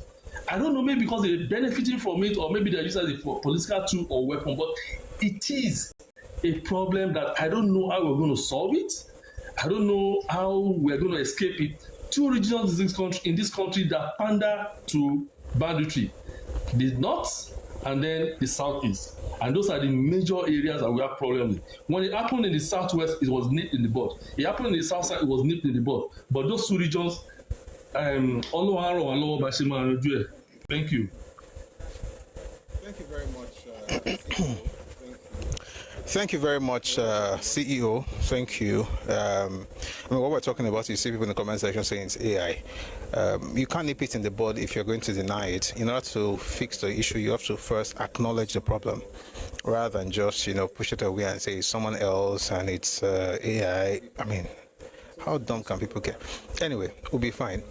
As someone says, we need support of our African brothers. They also have their own issues at this point. But we need all the help we can get. That I agree with. Let's move to the next speaker, and then we'll read folks on YouTube. Babati, please. Ekrole. Ekwajameta. Let me say, Ekrole, if a time, let me copy you. Ekrole. And thanks for the wonderful job that you are doing. Thanks for for taking us back to school. I think some of us that have dropped the books now, we can now go back to them. I think somebody is awakening us. Yes. So I've been following your page for a while now, and I think it has been a learning experience, and every day with different things to learn from. But there's something I want to call your attention to, also call our own attention to. We are not isolated from the world. We are a part of it. And most of what we have going on around us, one way or other, has been influenced by the world around us. So Nigeria as a country, let's start seeing ourselves as one, let's come out a little bit and see it as Nigeria, not as where we are from or who we are. You see that most of the events that have occurred in this country has had external influence, external hands in them. You don't get a change of power as an opposition coming to maybe take over power from an incumbent without the influence of an external force. When you look at it very well, I don't think there's anywhere in the world where you see an opposition coming to outperform the incumbent in any election. It's always the hand of the Western world coming in to influence it. And from what you have taught us too, if we look at from Nigeria's election in 1960, there were influences of the Europeans, the British, in the election result. They played with the population count, first to start with. Then the election result, they played with it. They also went out of their way to also engineer the alliance between the North and the Southeast, which affected what happened to Nigeria at independence. And then when you look at what happened at the coup, at the first coup too, I want to believe they were also their own hands in most of these things, because I think there was a point where I can't remember vividly where the where during the course of the coup, I think there was we seek the help of the British, and they requested for that there should be they should be at the instruction of the Prime Minister, then the President. Start then, if I'm correct. They were aware of the challenges that we're having at that time. They know that there was need for us to restore order. But just because of the need to keep us on our knee, what did they do? They stay out. I don't want to believe that it was not clear to them at that time that there was a gap in leadership, who was in charge. But they stay out of it, and they allow us to do the damage. At the war as well too, there were also involvement, their own involvement one way or the other. They played their way. Some part of external forces supported the Biafran, while some parts support Nigeria. In all of this, it has always been the game of interest for the external forces. And what they have done is to continue to pull us apart. Sorry, but don't you think that when we keep saying this, I'm not saying that there were no external forces, but I'm saying that when we say external forces like this, are we not? One second. Are we not removing our own agency? Are we not removing our own agency and saying that, oh, we didn't do anything, or is what they made us do? Do you get what I'm saying? You are correct. We are not without blame. That's the truth. We're not without blame. Why I mentioned that is when you look at what is happening right now with what Nigeria is having to deal with now, either you like it or not, the effect of Donald Trump's pronouncement is going to affect Nigeria's growth for the next 2 or 3 months, even without an invasion. Going to affect the economy and affect other things. But if we had been stronger as a nation, then the division wouldn't have been there. Start from okay. Why I'm saying all I'm saying? Let me bring it back on. Why I'm saying what I'm saying is, in whatever we do, we should always seek. I know you're doing that, but it's important that your followers also see that as well too. People need to be corrected, but Nino Ibawi, it should be with love as much as possible. All right. Understand? That's what I'm trying to bring up. People may not. Thank you. People I am Yoruba first. That is true. I'm Yoruba first in whatever I do.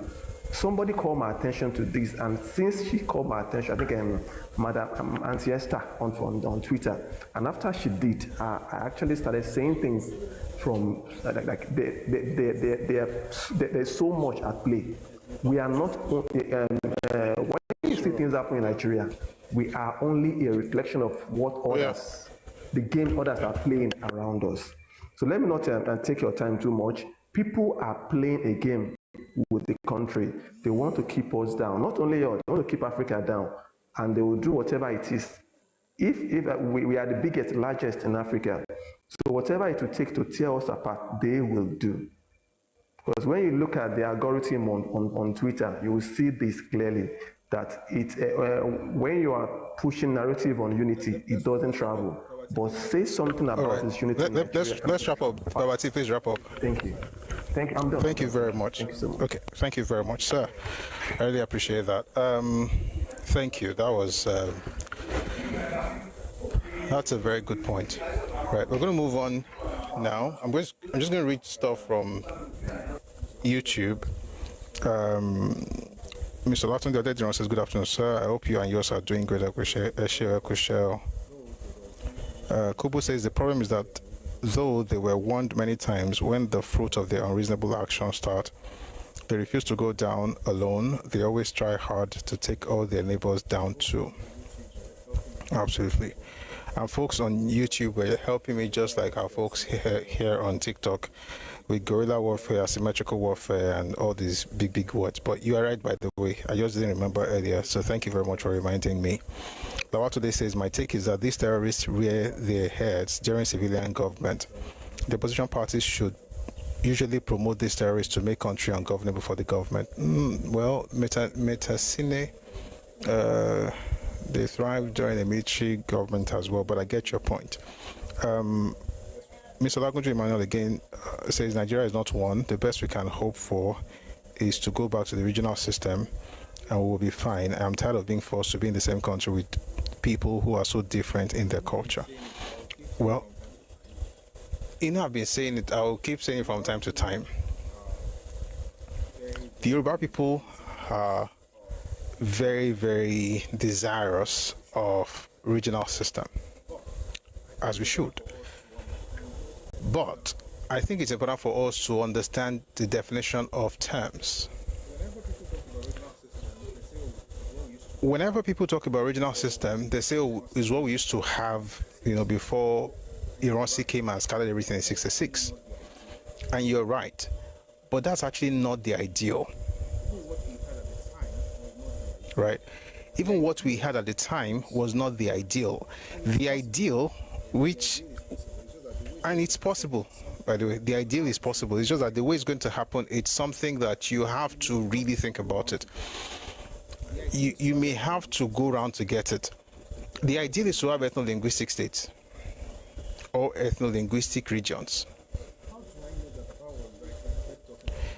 How do I know that Papa was right when he kept talking about ethno-linguistic states in the 1940s, 1950s, 1960s? It was consistent with his argument. Last week, Egbema, they called themselves in Imo State. They were asking to be cut out of Imo State and added to their brothers in Ijo State if they will not be a separate state with other people. But that they don't want to be in Imo State any longer because they have been marginalized. And at the core of marginalization in their own case is ethnic identity. But they would rather be with their kith and kin, even though they're just on the other side of the border. It's just Imo and Rivers. What would really work in Nigeria is ethno-linguistic states. And one of these days we'll have, please, let's part up on TikTok. One of these days we'll have conversations to discuss how feasible it is in 2025, and it is very feasible. It's just that it's not going to be the way we had it. What we had was good, but it was not the perfect thing. For instance, there were Yoruba people that were caught into Ilorin and Kaba provinces in the north. They were Yoruba, but they were in the north. And there were minorities in the north, and they were suffering in the north. Why do you think Awolowo was constantly working with the Ilorin Talakawas? Because working with them was it was trying to excise that area from the stranglehold of the north, and he has been pushing that agenda before independence, that they should be with their kith and kin. But let's not just unite, let's have unity. It's important, but the structure that allows for growth, I've said it several times, is what you have in the UK. And what you have in the UK is not what we had before Iransi. What we had before Iransi is better than what we have now. But even then, it wasn't a perfect system. A better system, not necessarily perfect, but a better system would be something that is akin to what you have in the UK or in Belgium or in Switzerland, where you actually have different nations within one country. I don't have to, bicker about it, but we're going to have sessions to discuss that. So thank you very much for your response, Mr. Olagunju Emmanuel on YouTube. Quickly on Facebook, Alaba Suleiman, thank you very much for those fine things you said. In the case of Chief Nnamdi Azikiwe, who was president of Nigeria at the time, he was also largely spared for the direct violence of the coup. At the time, I'm trying to read. Okay, at the time, he was not actively involved in the day-to-day political affairs and was somewhat insulated from the immediate impacts of the coup.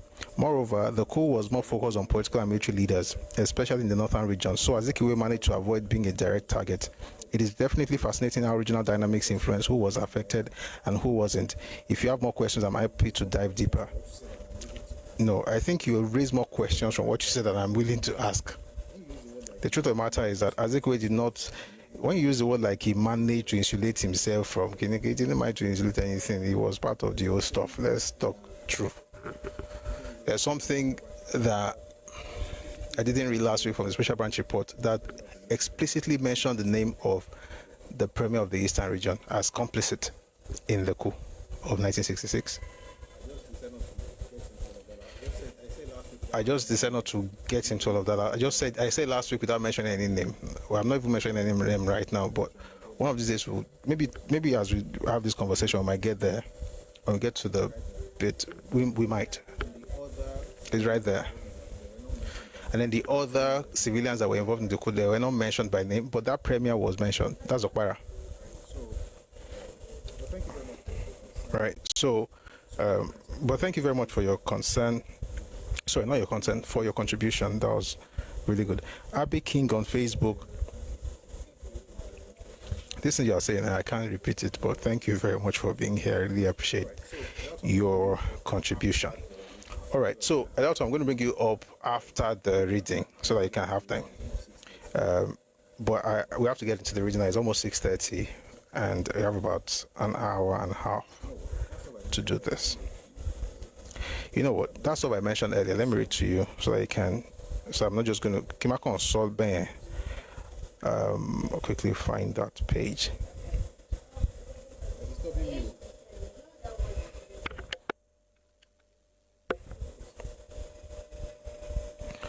Where was it?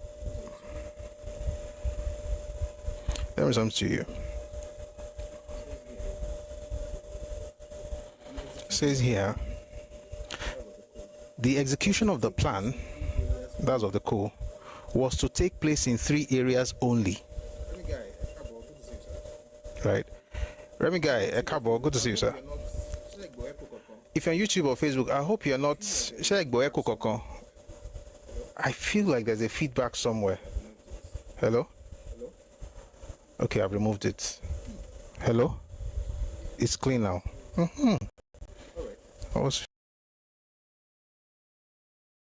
So let me read now. I think everywhere is good now.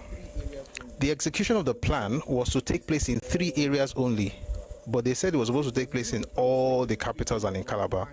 It says the execution of the plan was to take place in 3 areas only, i.e. Kaduna, Ibadan, and the Lagos area, although many of the participants believed the insurrection to be nationwide.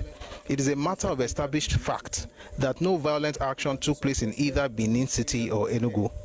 It has been suggested that these areas were spared because the plotters found it impossible to recruit reliable co-conspirators in these regions.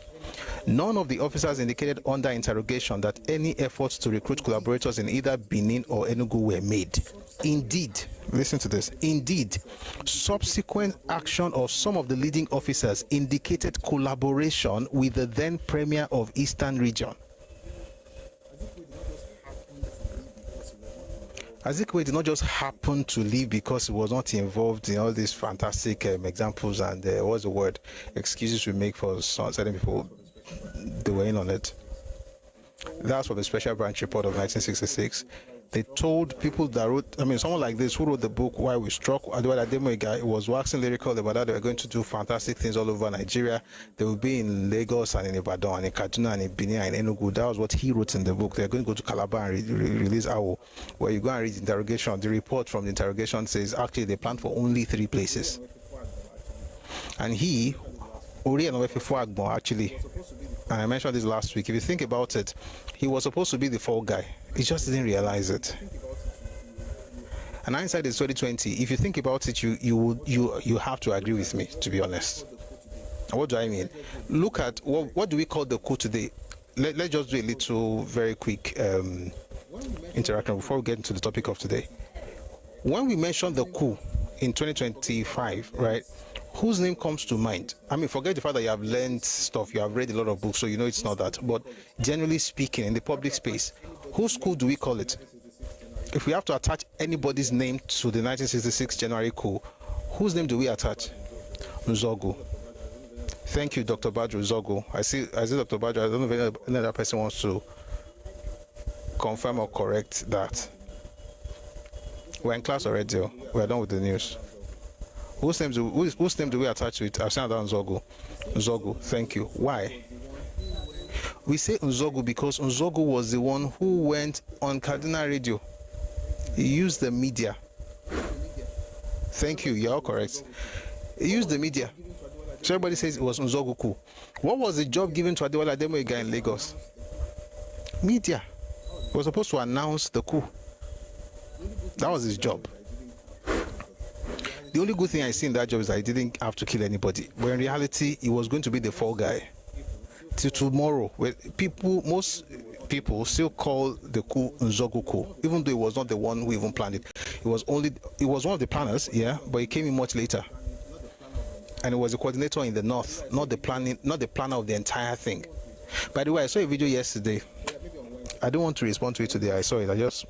But yeah, maybe on Wednesday, on Wobosi. He said it was the last of the. It was the only surviving. What's the English word? Now, it was the last of the coup planners or coup plotters, and that's a lie. I'm talking about a very old man, maybe in his 80s or 90s. And he said, oh, he was the last of the coup plotters. It's a lie. He's not. He wasn't. Yes, we just finished talking about one elder that lied last week. We're going to have a full session to respond to that one. Then I saw this one yesterday. He said that he's old, he's not afraid to die, so he has no reason to lie, and that he's the last of the remaining coup plotters. He definitely wasn't.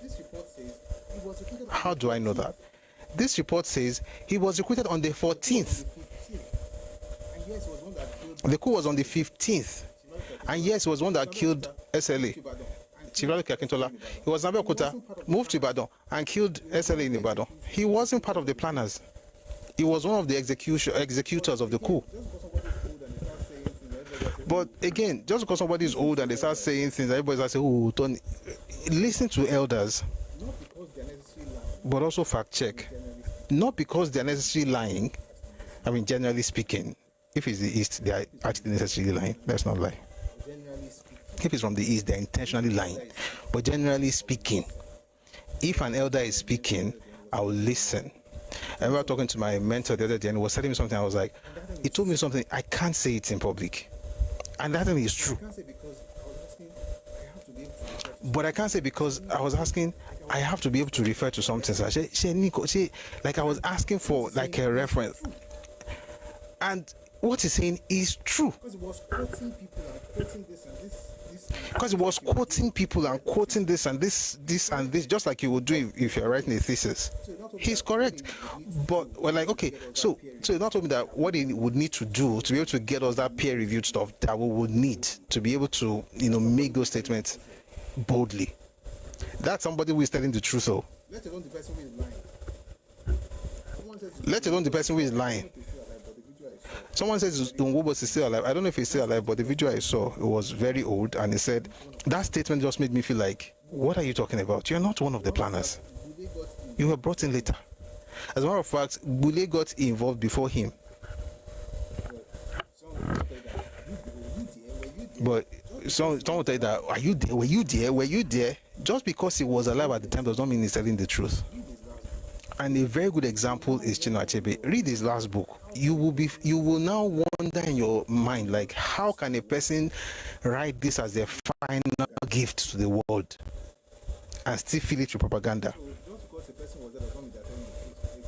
So just because a person was there doesn't mean they're telling the truth. They could be old and still be lying. And to be honest,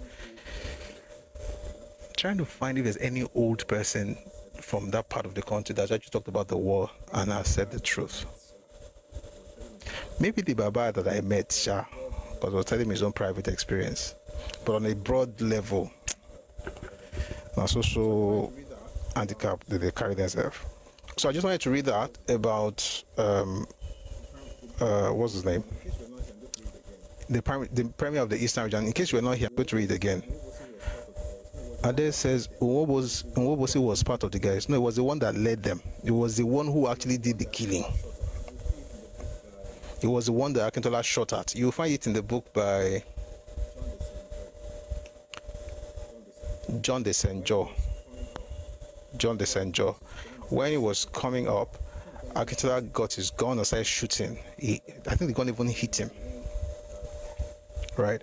And then it was the one that eventually killed Akintola because Akintola ran out of bullets, got out of, the space, and then the guy just shot him, killed him. He died less than 5 years ago. Oh, really? I saw that video. One of these days we'll listen to it.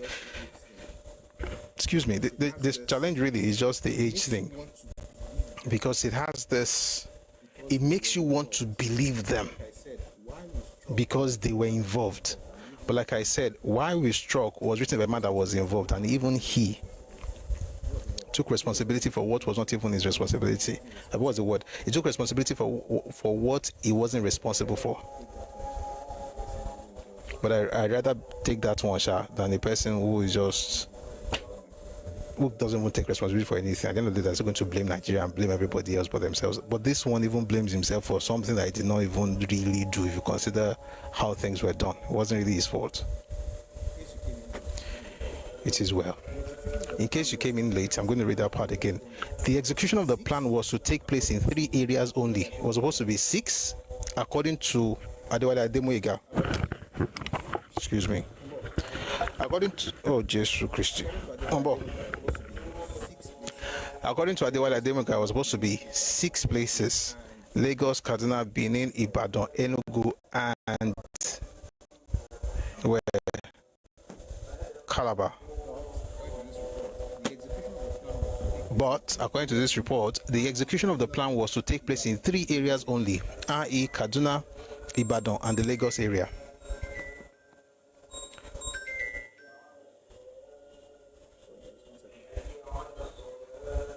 Sorry guys, 1 second.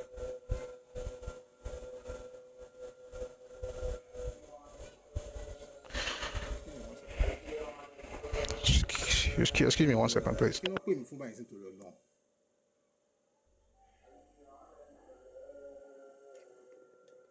All right. So I was saying, and also thank you, sir. All right. So I was saying, and also thank you, sir. So I was saying, the execution of the plan was to take place in 3 areas only, i.e. Kaduna, Ibadan, and the Lagos area. Although many of the participants believed the insurrection to be nationwide.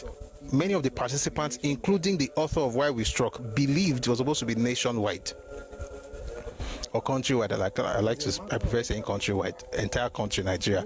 It is a matter of established fact that no violent action took place in either Benin City or Enugu. It has been suggested that these areas were spared because the plotters found it impossible to recruit reliable co-conspirators in this region. So the reason they didn't do anything there was because they didn't have collaborators or co-conspirators in those places. That's why they didn't do anything. However, none of the officers has indicated under interrogation that any efforts to recruit collaborators in either Benin or Enugu were made. In other words, they didn't even recruit anybody in that area.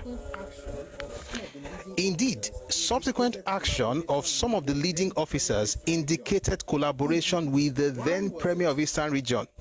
E.g., why was it that when Ifajuna and Okafor left Lagos, why was it that of all the places on earth they could of the Premier? Why was it that even Adewale Ademoyega, this man, and Christian Ofuro, when they left Lagos and via Ijebu-Ode, why was that the only place they went to was Enugu? Why? If I did not run to Enugu before he ran away to Ghana, and then was it repatriated? Why did they go to meet the Premier of the Eastern Region? Your answers are as good as mine. We'll come back to all these things later, but let's get to today's topic: how Nigeria's first republic ended, part 5. Okay, so we've been reading the main text. But like I said, if you've been with us, you know that sometimes we may visit other books just to get clarity. All right, but the main text for this series has been Shehu Shagari. Shehu Shagari is beckoned to serve. Beckoned to serve. Ade says that's their safe haven, apparently. But the rest of us are supposed to believe that, everybody's good people, great nation. All right. There's a book I need to open so that about Fedebe. Oh my, easy.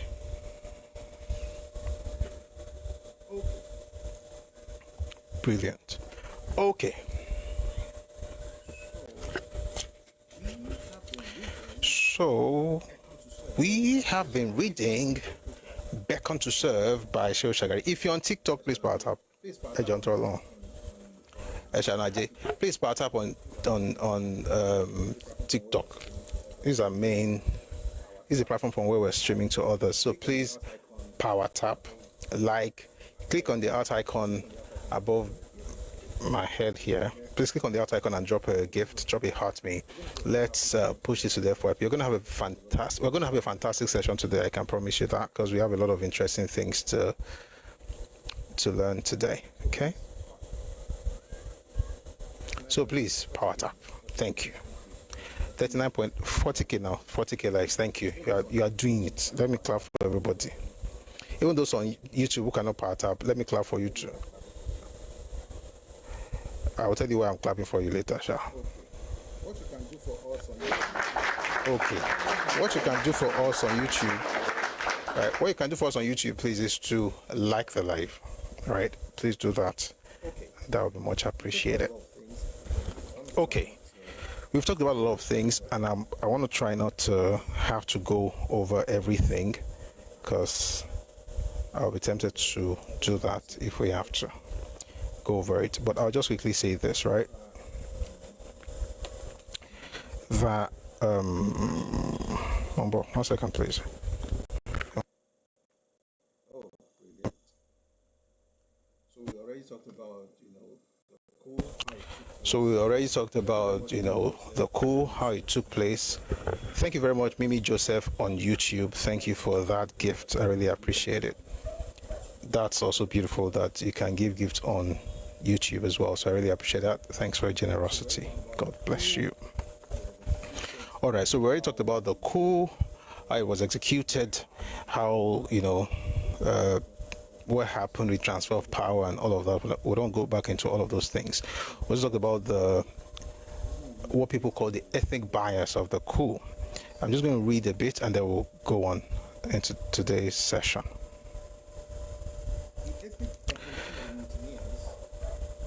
The ethnic composition of the mutineers and the selective nature of their murders were soon perceived as ethnically motivated. Of the 8 core conspirators, actually 7. Of the 8 core conspirators, 7 were Igbo, while the remaining 1 was Yoruba. Save Lieutenant Colonel Arthur Unegbe, a Midwestern Igbo. Neither of the 2 Igbo premiers of the East and Midwest regions, nor any other Eastern Igbo military officer or politician was eliminated. I've said this before, nobody from the East died in that coup. People will say, how about Arthur Unegbe? How about Arthur Unegbe? He's from the Midwest. And he's Igbo. Did you not say Nzogwu is not Igbo again? If Nzogwu is not Igbo because he's from the Midwest, how is Arthur Unegbe Igbo? Of course he's Igbo, that's the point. But the thing is that they planned in such a way that nobody from the East died, and the premier of the Midwest, who was also Igbo, was not killed. The one from the East was also not killed. Then it says, in fact, the eastern and midwestern capitals of Enugu and Benin City, respectively, were virtually untouched by the revolt. The fact that Ironsi was also an Igbo only served to reinforce suspicions that he was sympathetic to the mutineers. If you're on YouTube or on TikTok, please power tap. Thank you very much, CEO. Thank you. The fact that Ironsi was also an Igbo only served to reinforce suspicions that he was sympathetic to the mutineers. The view was patently dubious, but it was nevertheless widely shared, particularly among Northerners, who pointed to the disproportionate loss of their most prominent political and military figures vis-a-vis other regions.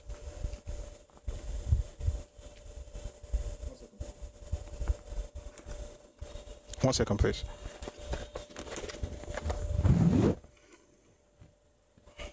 Okay. It was thus easy for some people to read ethnic bias into the actions of the new regime, to suspect that Easterners, particularly the Igbo, were battening upon others. Regrettably, Ironsi himself did not help matters by surrounding himself with a battery of predominantly Igbo advisors, who formed themselves into not only a think tank, but a sort of kitchen cabinet as well. And I repeat, I said this last week, that all his advisors were Igbo. All. And when you say that, they'll tell you that, oh, but his bodyguards were not Igbo. I'm like, what does that have to do with anything? We're talking about the people that advised him and told him and gave him advice about what to do as far as Nigerian, as far as laws were concerned for the entire country. In 1965, his would-be British predecessor, Major General Welby Everard, opposed his appointment as GOC, but was overruled by Sir Abubakar, much also to the disapproval of some leading NPC figures. Ironsi was, however, a courageous, if somewhat elusive soldier. By the way, Ademolegun was supposed to be the first choice. Sorry, Ogundipe was the first choice.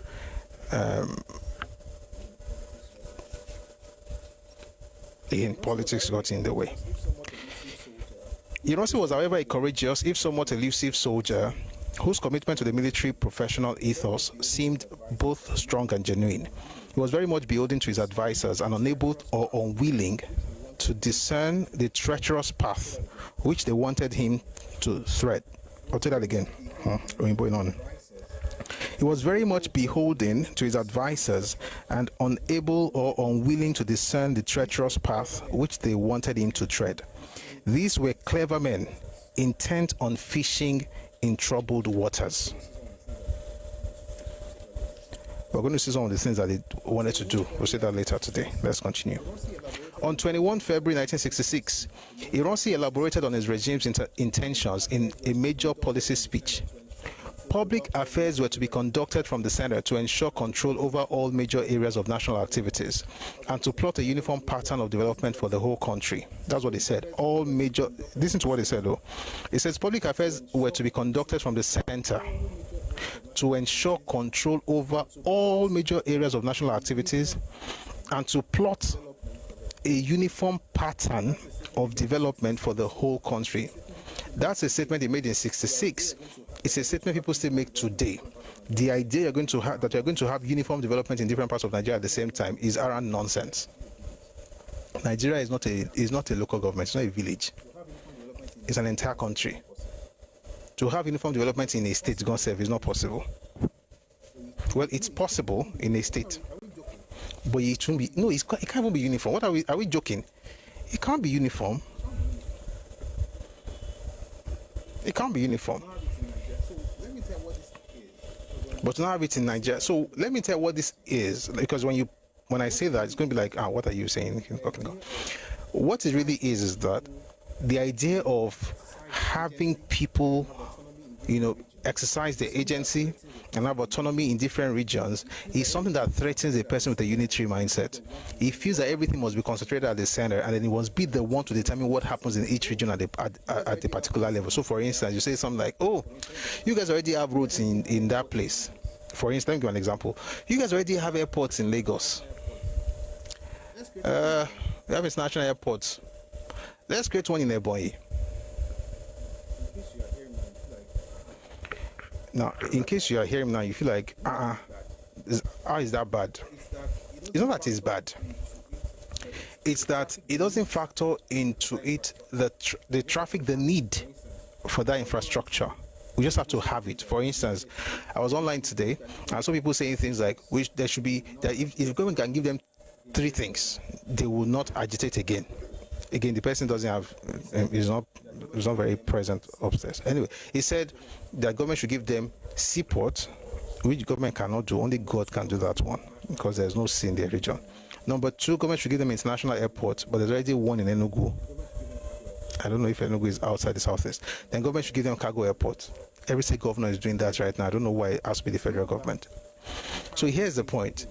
It's not that you can't have these things everywhere. It is that you cannot have, if for instance a particular place has advantage in a particular area, you can't have the infrastructure they have in that place in another place just because you want to prove that you want uniform development. But in reality, what they're really trying to do would be to use what belongs to others to take care of their own space, because you already have something we don't have. You must also have what you have. That's not so much unity as it is stealing. And that's when they talk about the seaport thing. Number 1 is nonsense, because God, the creator of heaven and earth, knew that you would never need a seaport in that place, so he didn't bother putting one there. For instance, he didn't bother putting a sea there, or putting sea there. I don't know if sea is countable. The same way he didn't put sea in Kaduna. I don't see them saying the government must find a way to dredge. Which ocean will reach Kaduna now? Most itself, because nothing is impossible as we talk now. You can dredge ocean, reach Sokoto, especially when you are insane. Someone says just as equal state creation will make a local government to become state in the southeast. I said in the southeast, where we are going is that you say state and capital, Abia, Umaya, Ruma, and Palo. That's where we are going. The room will become state, the Palo will be capital. Because where are you going to put the state? And what this man is trying to do in Delta State, Nanyoma, they're already pushing back hard against it. Because if you want to create a sixth Igbo state outside the eastern region, you're going to have to do two things. Number one, you create the state. Number two, the people now have to go and have a referendum to say whether they want to break out of the South to go and join the Southeast. And the king say no, they don't want it. But I wish them all the best. Anyway, let's get back to the book.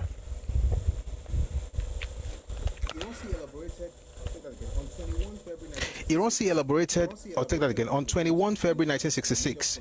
Ironsi elaborated on his regime's intentions in a major policy speech. Public affairs were to be conducted from the center to ensure control over, quote, all major areas of national activities and to plot a uniform pattern of development for the whole country, end of quote. There will be no room, listen, no. There will be no room for sectional or ethnic concerns. Excuse me, flower. How many times did I call you? Be proud of your ethnicity. Akwa Ibom is not Igbo. I can take this very personally. I served in Akwa Ibom. I kind of consider those people to be sane. Not so much for you.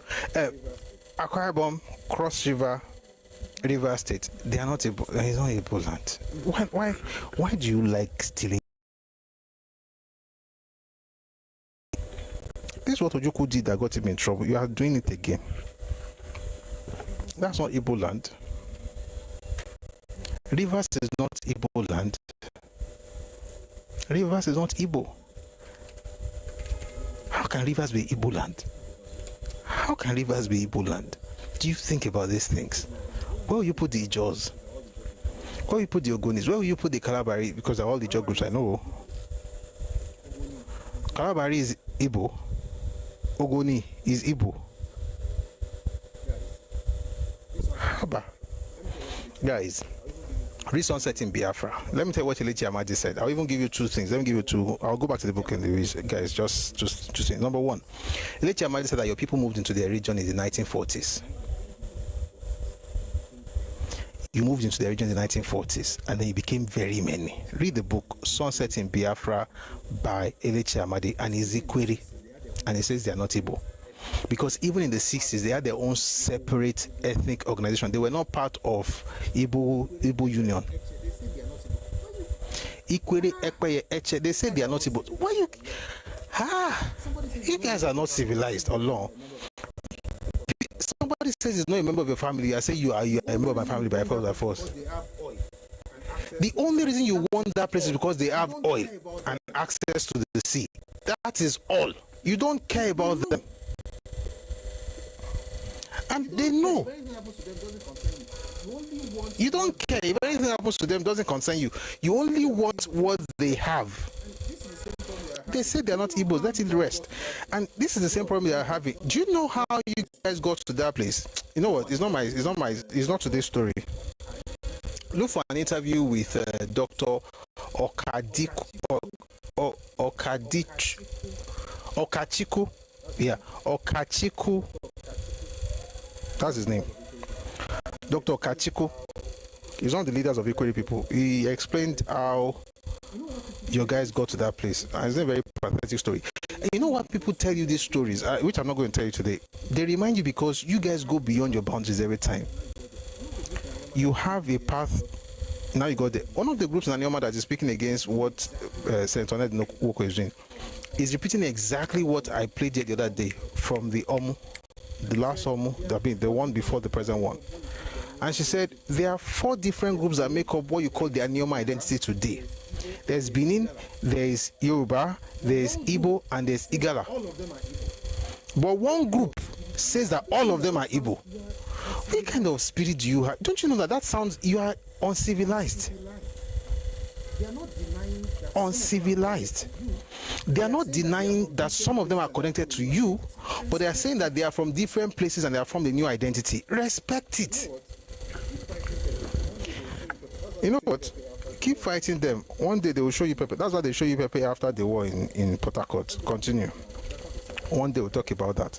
Let's go back to the book now. Back on to Self by Shehu Shagari. So, this is what he says. There will be no room for sectional or ethnic concerns, the infamous politics of civilian politicians. If all this sounded vaguely agreeable, northern elites saw it as a mere ploy to foster Igbo dominance and control over state power, resources, jobs, and patronage. Isolated from the hub of state power, they were inclined to see the consequences of such deprivation as all too frightening. Their fears were also widely shared by other non-Igbo elites, particularly within official circles, where there now developed weak channels of political communication and control among the soldiers, police, and civil servants who mainly composed the regime. And to the latter was added the isolation of the regime from outside political demands, made worse by the regime's own assumptions. People were prone to believe the worst, especially given the sorts of rumors that were emanating from the military. I'll take that again. People were prone to believe the worst, especially given the sorts of rumors that were emanating from military, police, and civil service circles. Such confidence-building measures as were undertaking were feeble and limited. And I'll take this slowly, man. I'm excited about this, actually. It's quite nice. Such confidence-building measures as were undertaken were feeble and limited, and at any rate undermined by the particularly defective channels of communication between the center and the regions. Politics, political parties, and politicians were attacked by the regime, often to the cheers of a sectional and self-righteous media, and even some intellectuals. Who is he talking about? Let's visit a book quickly. We're coming back to this one. We'll go to The Educated Elite in Nigerian Society by E.A. Ayondele. Who were these? Let me read it again. It says politics, political parties, and politicians were attacked by the regime, often to the cheers of a sectional, read ethnic, read Igbo, and self-righteous media, and even some intellectuals. Who were those intellectuals? We shall now travel.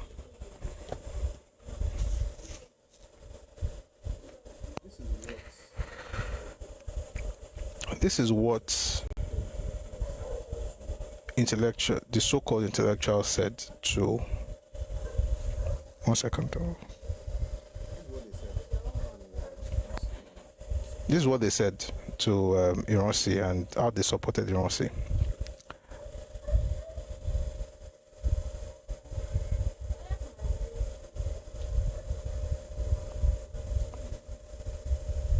Where is it now? We must find it though.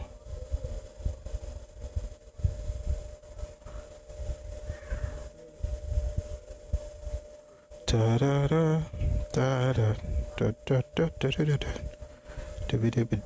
da da.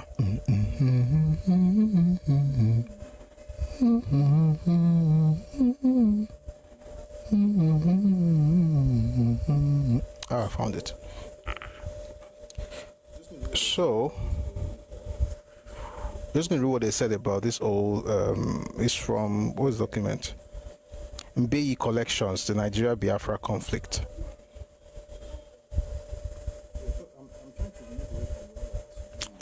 So I'm trying to move away from the one that has to do with. Okay, found it.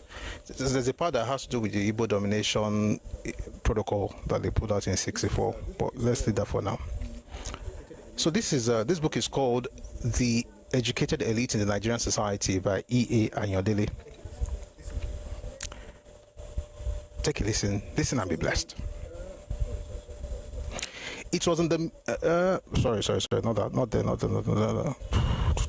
I want to jump. I don't want to go back to everything we talked about. Good. It says, on the other hand, federal. Oh boy.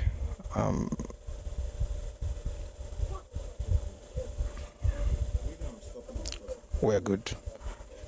The reason I'm stopping is because if I start there, it will take me a longer time to get to where we're really going. But we have to build it gradually. So let's start from it would appear.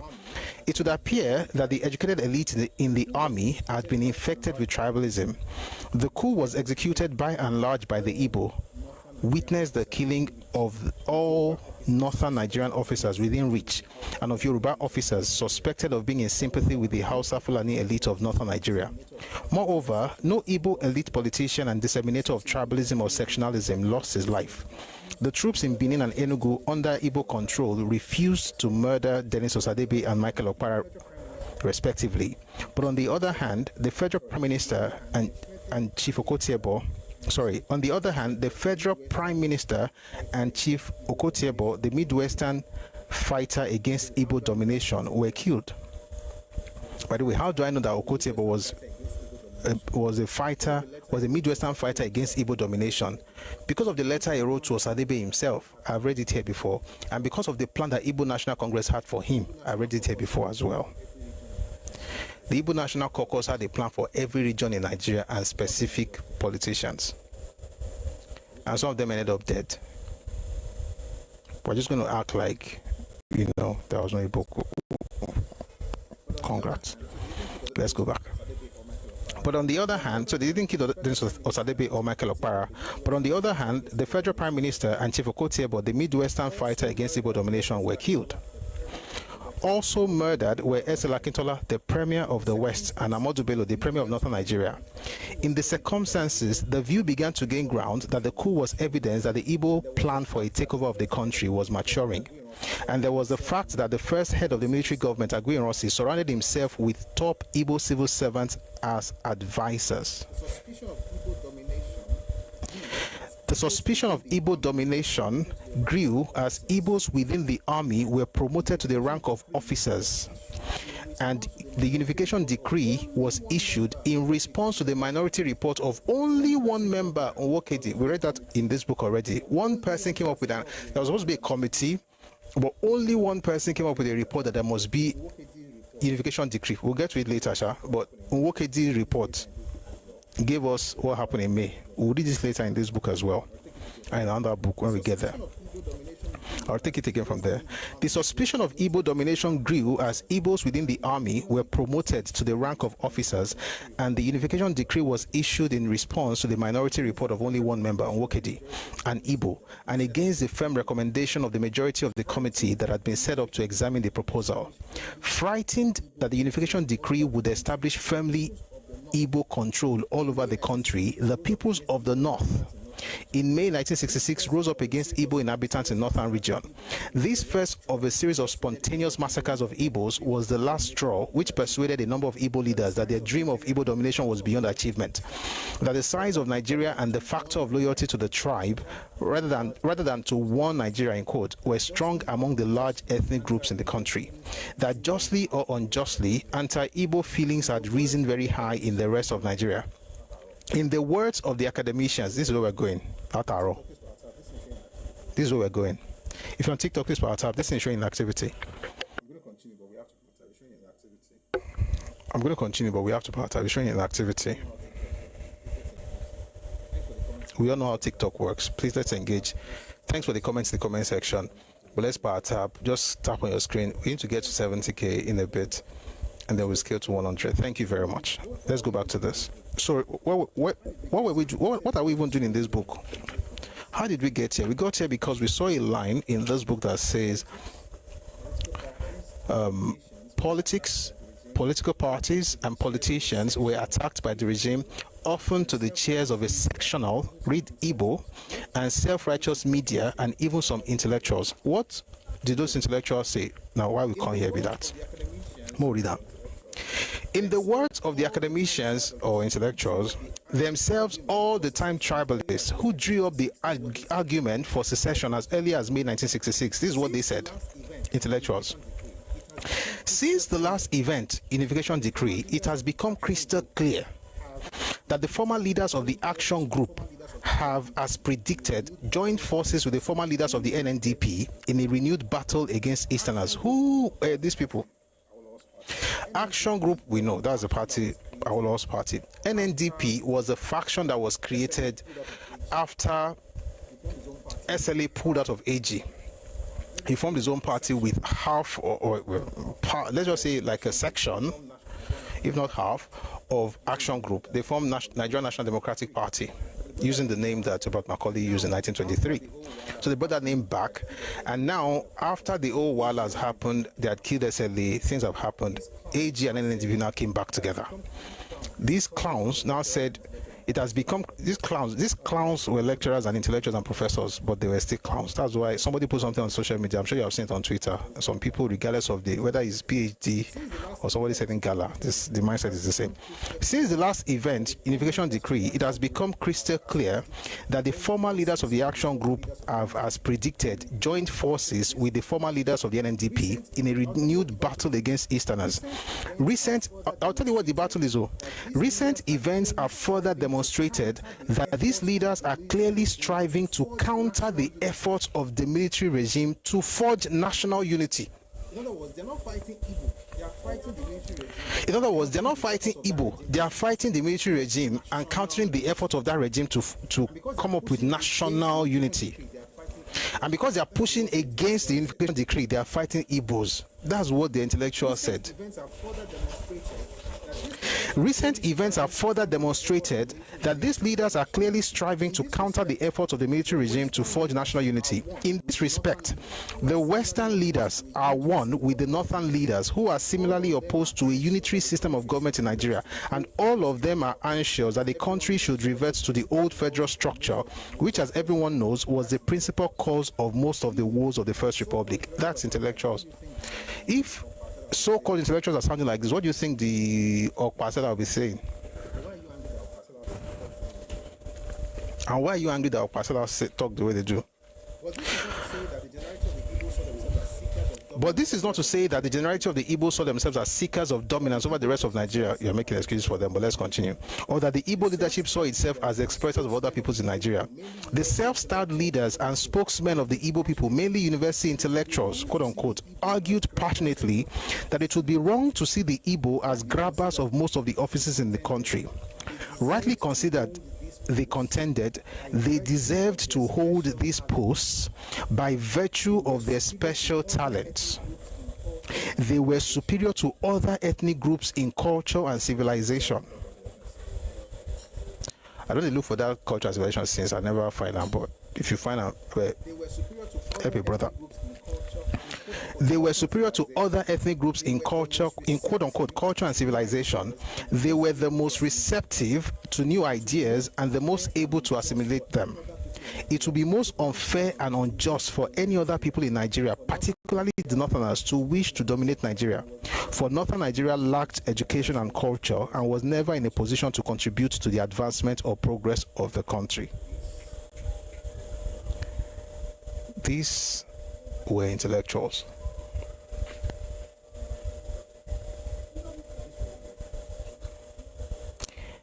These were intellectuals. Now, I've seen some people in the comment section again, especially on TikTok. I hope you grow up at some point in your life, because you shouldn't pass this stupidity to the next generation. But here's the point. What folks did, what you guys do is this. You can have your father, a member of your family, say the most stupid thing, but you will never condemn him. As soon as somebody says that is wrong, you now look at that person and say he's a bigot and a tribalist and all kind of nonsense. You don't have sense.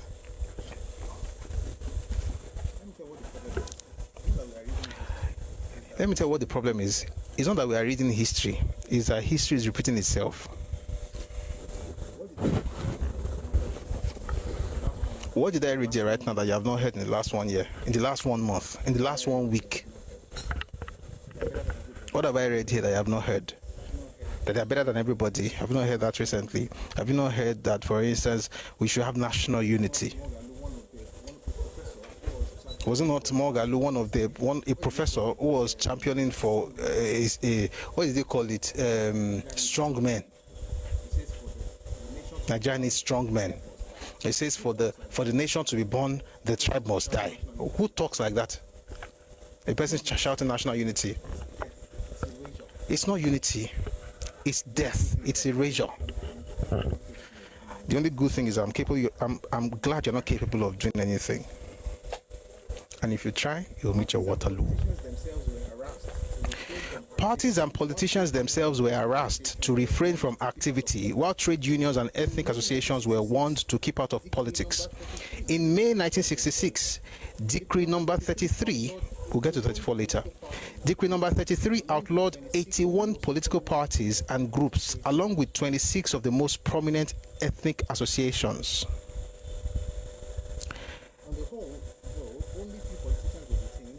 On the whole, though, only few politicians were detained, the most noticeable being 15 erstwhile NNDP grandees in the Western region. 81 political parties, all political parties and all ethnic organizations were outlawed.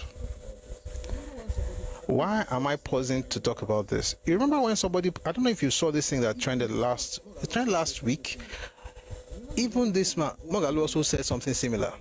Whenever you hear people invoke Rwanda, in fact, say things like there is no tribe in Rwanda, everybody is the same. Why can't we have it in Nigeria? Because we have a different history. That's why. But what did he do?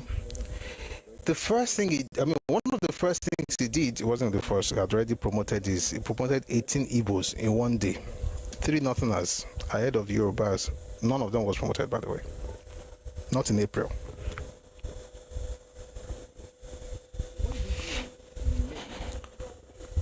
What did he do in May?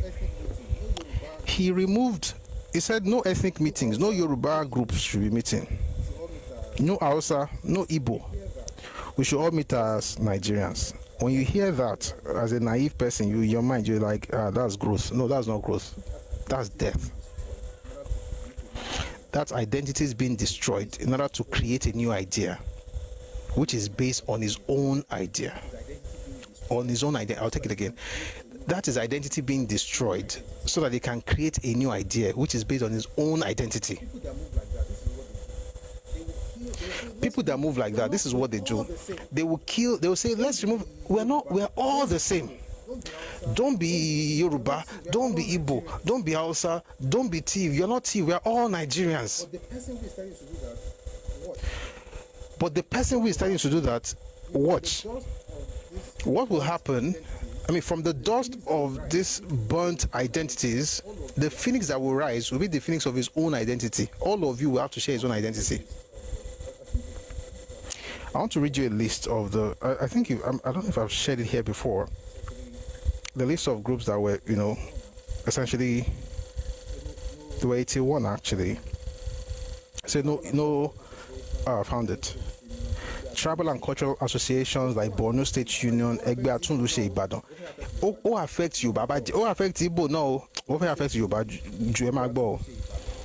Borno State Union, Egbe Atunluse Ibadan, Egbe Gomina Parapo, Egbe Omo Dudua, Egbe Omo Lofin, Egbe Omo Yoruba, Egbe Yoruba Parapo, Ekiti Northern, Ekiti Parapo, Ekiti Progressive Union, Ibadan Parapo, Ibibio State Union, Igbo State Union, Igbo Youth Congress, Igbo Youth League, Idoma Tribal Union, Ibira Tribal Union 1 and 2, Ijo Progressive Union, Kajola Society, Lagos Aborigine Society, Oganiru Society, Oka Society, Oshun Parapo, Otuedo, Oyo Parapo, Yoruba State Union. That's the nonsense. That nonsense was the one that Azikiwe and some Yoruba people created in Yoruba land. Rubbish. Northern People's Congress, Northern People's Congress Youth Association, Northern Progressive Front, Northern United Party, Northern Youth Movement, Okpara Youth Brigade, Oshun United Party, Oyo United Party, People's Front. It affected folks in Taka, Socialist Workers and Farmers Party, Tiv State Party, United Action Committee, United Middle Belt Congress. That's Joseph Taka. United People's Party, Ziki's Movement, Ziki National Guard, Kalabari People's Congress, Movement for Colonial Freedom, Muslim United Party, Okpo. Action Group is even number 1 actually. Action Group, Afemai People's Congress, Our National Brigade, Boni Youth Movement, Ghana National Nigerian Socialist. All of them were disbanded. Now, like I said, when people talk like this in your mind, you would be forgiven to think that in their mind what they really want to do is to unite the whole country, but that's not the plan. But let's continue reading. In May 1966, Decree number 33 outlawed 81 political parties and groups, along with 26 of the most prominent ethnic associations, like the one I've read earlier. On the whole, though, only few politicians were detained, and most noticeable being 15 erstwhile NNDP grandees in the western region. Similarly, a few politicians, along with some officials in the eastern, midwestern, and western regions, were persecuted for offenses like official corruption, stealing, fraud, or conspiracy. But the overall approach was tardy and piecemeal. In the north, probes into the affairs of the Northern Nigeria Development Corporation, the Northern Nigeria Marketing Board, and the Northern Nigeria Housing Corporation were instituted in mid-February 1966.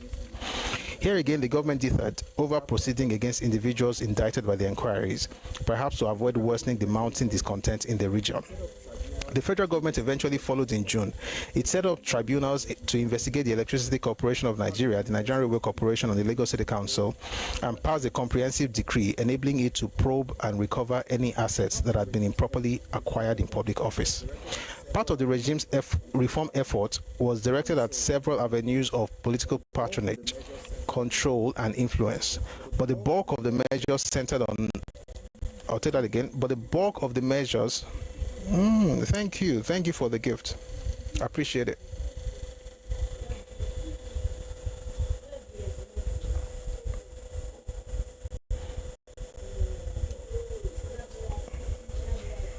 Well, just want to be sure, YouTube, I think I'm seeing something funny. Okay, good. Part of the regime's effort, I'll tell that again. Part of the regime's reform effort was directed at several avenues of political patronage, control, and influence, but the bulk of the measures centered not on structural reforms but on changes of personnel, as in the removal of all political appointees from the boards of federal and regional government parastatals and from university councils. In the East, Midwest, and the West, local government councils and management committees were replaced with sole administrators. And in the West, where the changes were more extensive, alterations were also made in the grading and judicial competence of its customary court system.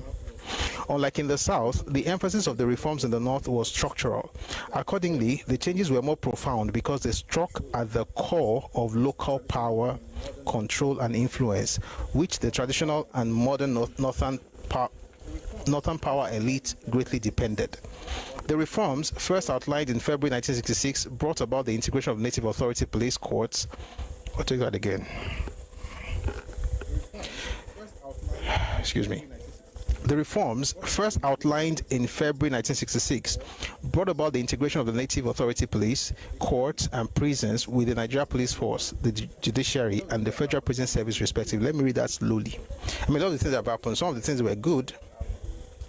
Destroy corruption here, have like inquiry into issues to make sure that people are not siphoning money and things like that. I mean, there's always something good, right? But if the ones that you did if you did worse things, nobody will remember those good things. Especially if they're also done, and people can't even see the sincerity in your intentions and motivations. Anyway, here's the point here.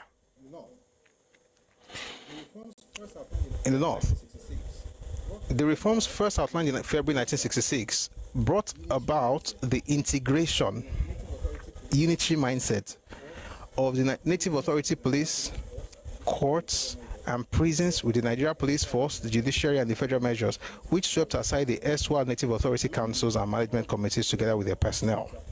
Along with all this, the regime assumed draconian powers like the several state security detention of persons decree and the suppression of disorder decree number 4 of 1966.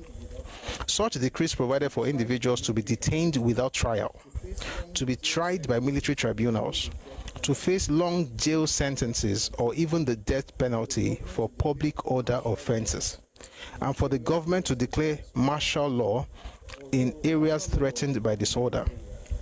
Although martial law was not proclaimed in any area and the regime was hesitant to clamp ruthlessly on its opponents, the decrees, like some of the regime's corrective measures, nevertheless induced a climate of fear and uncertainties. Politically, they increasingly rid the regime of the apparent veneer of legitimacy, which greeted its advent. Throughout the Ironsi period, I was alternatively living in Shagari village, tending my farm, and in Sokoto as a native authority councillor without portfolio, a post I had attained while on leave without pay. I was also on the consultative committee of the Northern Leaders of Thought, an informal grouping of civilians nominated by the military regime for advisory purposes. This apart, I had no other direct or indirect contact with government, neither did I seek to establish any. My first meeting with the military authorities was on 7th March 1966, after Lieutenant Colonel Hassan Katsina, the Northern Military Governor, invited some leaders of the banned NPC to Kaduna, over the issue of NPC funds. Don't worry, I don't want to talk yet about the Masoro. We shall go deep. Where were we? Good. Governor Hassan Katsina said he had received representation from some former NPC legislators that they could not repay the loans which they owed to and were being demanded by the government. Accordingly, they suggested that part of NPC's funds be used to offset the debts since the funds had not yet been frozen. Lieutenant Colonel Hassan Katsina thought it a good idea and demanded to know the balance of the party's funds. Alhaji Aliyu Makamambida, who was the NPC treasurer, promised to furnish the governor with the balance sheets of the party's accounts. As he alone among us possessed the information, he however pointed out with the characteristic candor that it would be wrong in principle to use any NPC money to offset the former legislators' debts, the more so as they had not contributed anything substantial to the party's chest. Besides, Makamabida contended that even if each an action were proper, other NPC members like farmers, traders, and workers, many of whom were also indebted to the government, had far better claims than the ex-legislators. The governor agreed and allowed us to go. In the meantime, another issue had cropped up on my return to Sokoto. Major General Ironsi invited the Sultan. I think I should speak on this thing before I move to something else. So what he's saying here basically is that just like what happened in the Western region, where there's commission inquiry into how money was raised. Also in the Eastern region, the difference, of course, was how they raised the money and how they paid the money back. In the Northern region, folks who are taking money from the government, taking loans, were not able to pay, and we're now asking, what they were even asking doesn't make sense to me. We're asking that the party's funds should be used to offset the debt. Makes no sense. And Makamabida, in my opinion, I think it was right that if you borrowed money from government to do business, you can't pay back. You're not asking that we should use the party funds to pay because the money has not been frozen yet. How about the farmers and other people who are also members of NPC? They also get to be part of this largesse. Are we going to share with them as well, or are we just going to offset your own debt because you are one of the lawmakers or politicians who happen to be the NPC? So that's what all of that was about. But again, the conversation really is about how the First Republic ended. So we're going to go a bit deeper into it with the next paragraph. In the meantime, another issue had cropped up upon my return. I'll take this slowly. In the meantime, another issue had cropped up upon my return to Sokoto. Major General Ironsi invited the Sultan, Sir Abubakar III, to Lagos for consultation. Excuse me.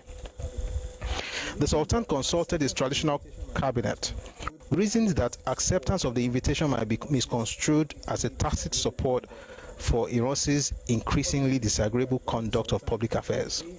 Accordingly, we advised the Sultan to convey an explanation disobliging the request. Please be attentive, we're about to dive into the deep end.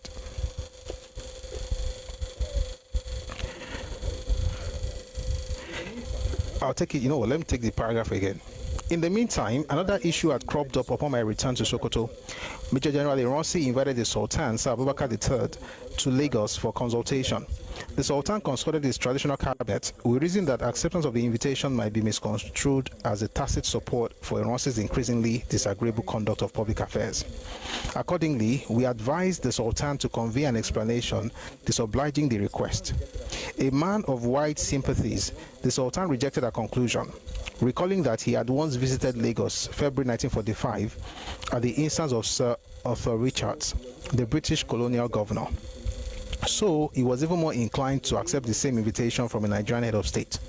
It was a day-long visit on 12 March 1966, during which the Sultan delivered a reassuring speech to troops, many of them Northerners. Major General Ironsi was happy to have the Sultan in Lagos, for he was trying to stem the gathering tide of Northern discontent. But Ironsi's task was not helped by the behavior of Igbo residents in the north. Since his assuming power, many of them had been loudly proclaiming the regime to be theirs, and even making a virtue of the January coup killings. This attitude quickly spread from offices and public institutions to places like model terminals and markets. Some Igbo shopkeepers even took to displaying large-size photographs which depicted Major Nzogu standing beside the body of the slain Sir Ahmadu Bello, the former Northern Premier.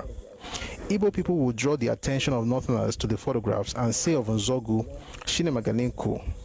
In Hausa, he is the one who can knock sense into you. Some Igbo also took to public playing of a gramophone record called Machine Gun, whose celebratory lyrics of the January killings were interspersed with the sound of gunshots. Such unwarranted provocations naturally exacerbated the unease between Northerners and the Igbo. The pulse of Northern grassroots disquiet was reflected in the vernacular press on 28 March 1966. Gaskia Tafikwabo ran a trenchant editorial calling for the insolent behavior of the Igbo residing in the north to be curbed. When was this? March 1966. If someone were to tell, if I didn't mention the date and I told you it was happening in November 2025, I don't think you're going to think I'm lying.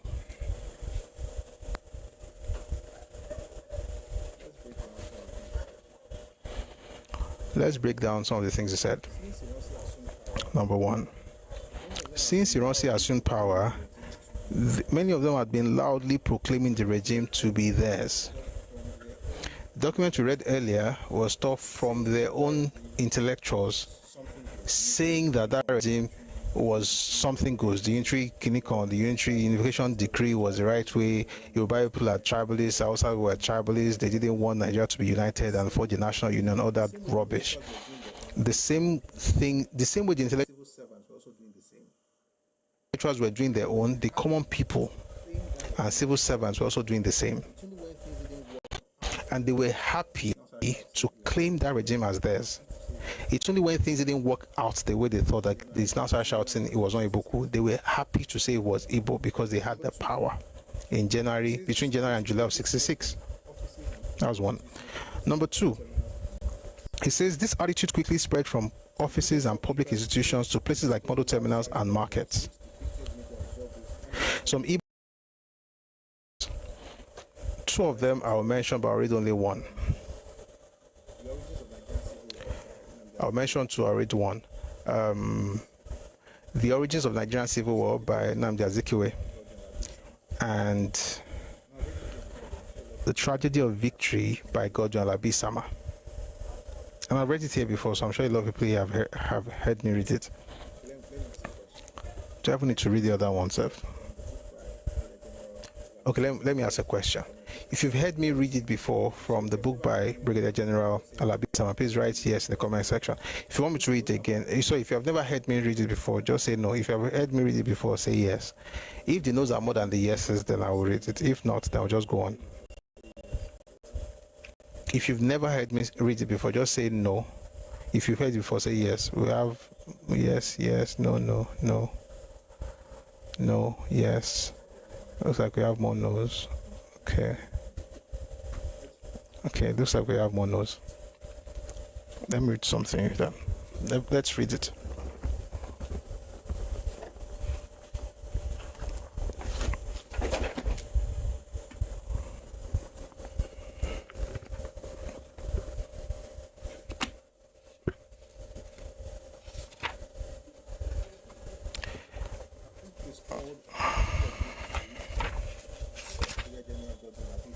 This book is called The Tragedy of Victory Brigadier General Godwin Labi Sama. And we have more notes, so I'm going to read it.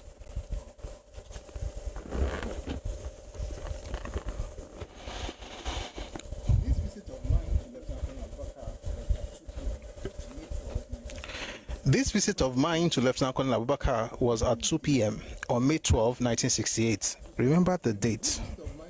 Let's just continue. This visit of mine to Lieutenant Colonel Abubakar was at 2 p.m. on May 12, 1968 to see how he was doing. He was just fine. Everything I asked for was ready and more. Who is speaking here? Godjalabi Sama. Abubakar also arranged for the chiefs and elders of the towns to meet me, and the whole town was there. It was like a carnival. He had already told them that the 3M CDO, that's 3rd Marine Commando, the 3M CDO Chief of Staff, who was the war commander, was coming on visit. The whole town trooped out. After my address and thanking the people for their support and all, I asked if there were questions. Suddenly, a man shouted from the crowd and was conspicuous from the way he limped. He asked if he could speak, and we all answered yes in unison. He asked, quote, "If you people are so nice, why did you kill so many of us in the north? I lost my wife and 2 children, and I only managed to escape. I could not bury them, for I had to run away. But here you are talking about one Nigeria and looking after us.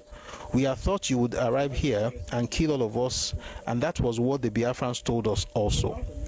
So why did you kill us in the north?" This was in Okpobo, by the way.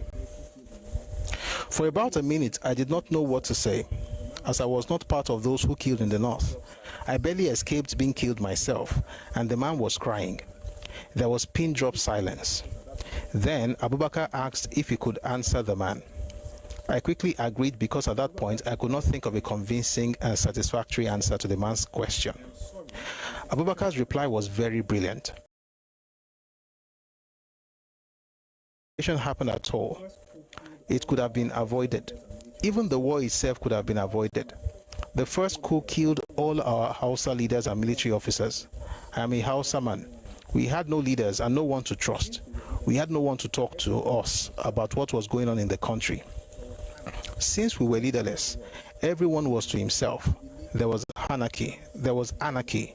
To make matters worse, the Igbos were jubilating and dancing in the markets in Kaduna and Kano, brandishing cutlasses and holding ding guns. Then General Ronsi, another Igbo man, became the new leader. He did not come to the north to address the aggrieved people whose leaders were killed. In the absence of a leader, there was anarchy, and that was what caused whatever happened at the time. However, let all of us open a new page in the history of our country and move on for peace and prosperity without any bloodshed." End of quote.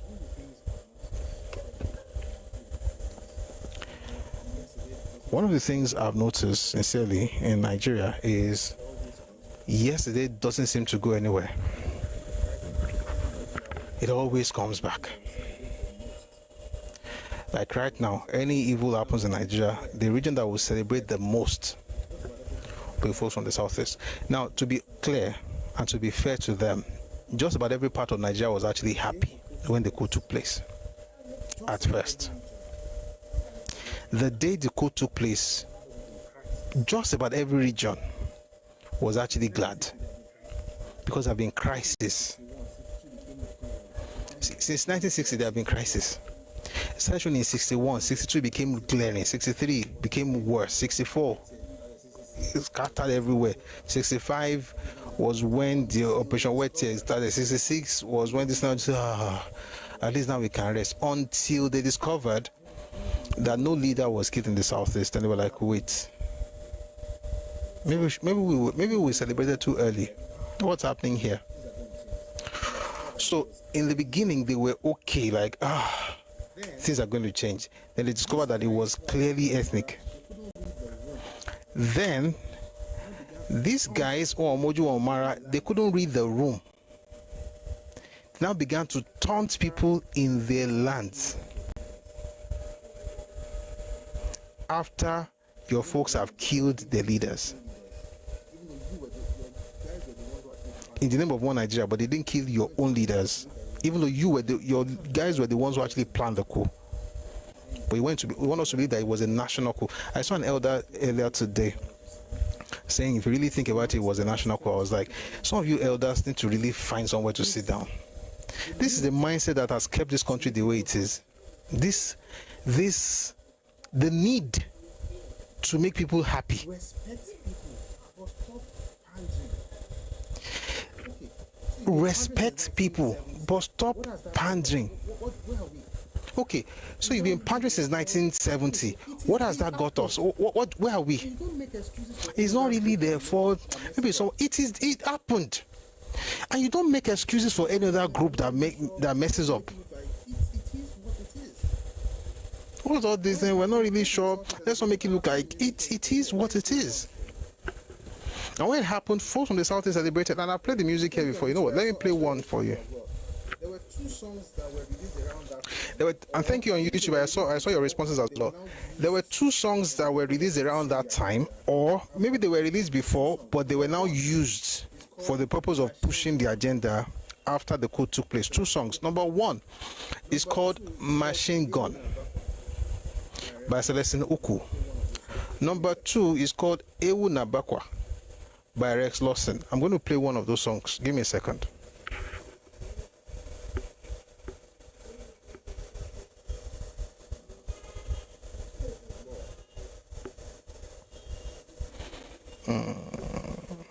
Number 1.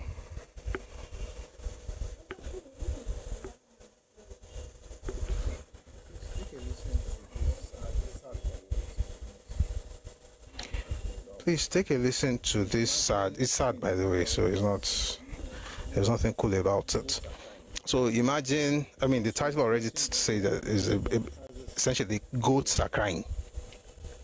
So Machine Gun, the one that's Machine Gun, has this, sounds of gunshots, essentially depicting what happened on the night that the Sadana was murdered. And then Ewu Nabakwa actually starts with goats bleating, right? So the goats are crying, essentially the way they sounded when they were killed. That's how it was interpreted to the people. And they were playing it in the motor parks, they were playing it in the streets, everybody heard it because now how your guy died be that. The problem is that they were not playing this song in Igbo land. The Igbos were playing this song in Hausa land. How wise? Take a listen to this, please.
So imagine having lost their leaders, they now had to deal with folks in their own land playing these songs and taunting them and saying to them, Shine Maganinku, it's only Nzogu that can knock sense into you. There's an image, I mean, this image I was talking about, I actually have it somewhere, where they created almanacs, calendars, even bread labels with, like St. George, you know St. George, with, what's his name? Nzogu had defeated Ahmadu Bello and it was under his feet. And they were putting that in people's faces. In case you feel bad, That's not even, I mean, it's bad enough, but that's not the issue. The issue is that, do you not notice that the same thing is happening right now? It's just that instead of just happening in Kaduna and Kano, it's happening on social media. People are being taunted. And then the clowns will say, this is not 67. If you think you're going to do what you did in 67, you are in the clinical, we have guns. You don't have sense. You can have guns and be stupid. You will still die. This is literally the same thing. I mentioned the two songs, the one I played now and the one by Celestine Uku, Machine Gun. And I mentioned three sources. This one, Beckon to Serve by Shehu Shagari, The Tragedy of Victory by Godalabi Sama, and The Origin of the Civil War by Dr. Nnamdi Azikiwe. Meanwhile, Ironsi seemed intent on pushing his desire. I'll take that again. Okay, by the way, I didn't finish that part. So they were playing Machine Gun. They played, some Igbo also took to public playing of a gramophone record called Machine Gun, whose celebratory lyrics of the January killings were interspersed with the sound of gunshots. Such unwarranted provocations naturally exacerbated the unease between Northerners and the Igbo. Were the Northerners right to do what they did? No. Do I understand why they did this? Yes. You have not even heard anything yet, though. The pulse of Northern grassroots disquiet was reflected in the vernacular press, that's in Hausa paper. On 28 March 1966, Gaskia Tafikwabo ran a trenchant editorial calling for the insolent behavior of the Igbo residing in the north to be curbed. Not so different from what we are saying right now on social media. The insolent behavior should be curbed. For instance, she will be the man of the area. For instance, any small thing happens in South, hey, can you come? But last weekend, people were selling votes for Okpa. No, it wasn't Okpa, to be fair. It was Gala, malt, and 500 naira. But crickets everywhere. Fix your home. So they want them. Yeah, someone says they even want them. Yes, they want them in March. Meanwhile, Ironsi seemed intent on pursuing his declared goal of establishing a unitary system. 3 national study groups were set up in mid-March to deliberate on matters regarding national unity, a proposed constitution, and the development of a national economy. All these things, these are words of demons. National economy, national unity, national kingdom. There's nothing good about those things you are hearing now. The best way to have a good national economy, I don't even like calling it national economy because Nigeria is not a nation. The great way of having a Nigerian economy, a wonderful Nigerian economy, is for each region, the constituent units, to have great economies. The first time that mindset changed for us in Nigeria was in Rossi. Say, in order to say it's national, there has to be done at the center. I've said several times, we also have to disabuse our minds from this thing where any small thing, the president, any small thing, even when your governors are collecting money, you don't think about them. Like the accident that happened last week, my brother came to pick me up, after my car was hit, and we were driving. I was like, oh boy, they should have fixed the street light here. The person that was responsible for that was the governor.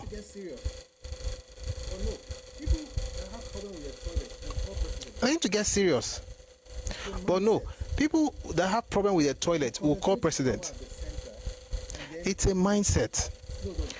It concentrates power at the center, and then to be fair, that particular road is a major road, so it's the governor, not the local government. That road is a major, like a highway trunk. Is it trunk B? The local government will most likely do the work, inside, the streets. But this one was a major highway where the car was hit. So you expect the governor, they asked street light then to go over like King Bora Dada, These are things that the governor should get serious about, and everywhere should be lit. Yes, local government is strong C, but this one is strong B. But no, we'll not talk about it though. I think you guys even brought up local government. Next thing we're thinking of presidency. Oh, what's the president doing about the roads in front of my house? What's the president doing about Loma? How is it that there's so much debt around me? I need the president to come and fix it. These are things that happen again. So someone said to me the other day, I said, this thing that you guys are saying that he did this thing, how come you have not? How come Yoruba people and Fulani people have not changed it? Let me tell you one problem with Nigeria. I think it's a human thing. This is the structure. Everyone is walking this path. You create a shortcut.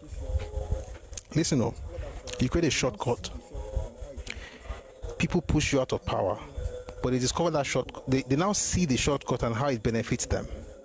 Human nature will not go back to what it used to be. It will maintain the status quo because it benefits them. And for them, it is wrong. But it doesn't change the fact that they would never have known that thing existed if you had not changed it the way it was. I mean, you should have just left it the way it was. And at this point, it's not just, it's a mindset thing. When you tell people that governors take more than 300% what they used to collect before the removal of subsidy, they say, and so what? The government should come and do something. The federal government come and do something, because they can't come to terms with the fact that some things are just local. Times in law. Meanwhile, Ironsi seemed intent on pursuing his declared goal of establishing a unitary state. 3 national groups were set up in mid-March to deliberate on matters regarding national unity, a proposed constitution, and the development of a national economy.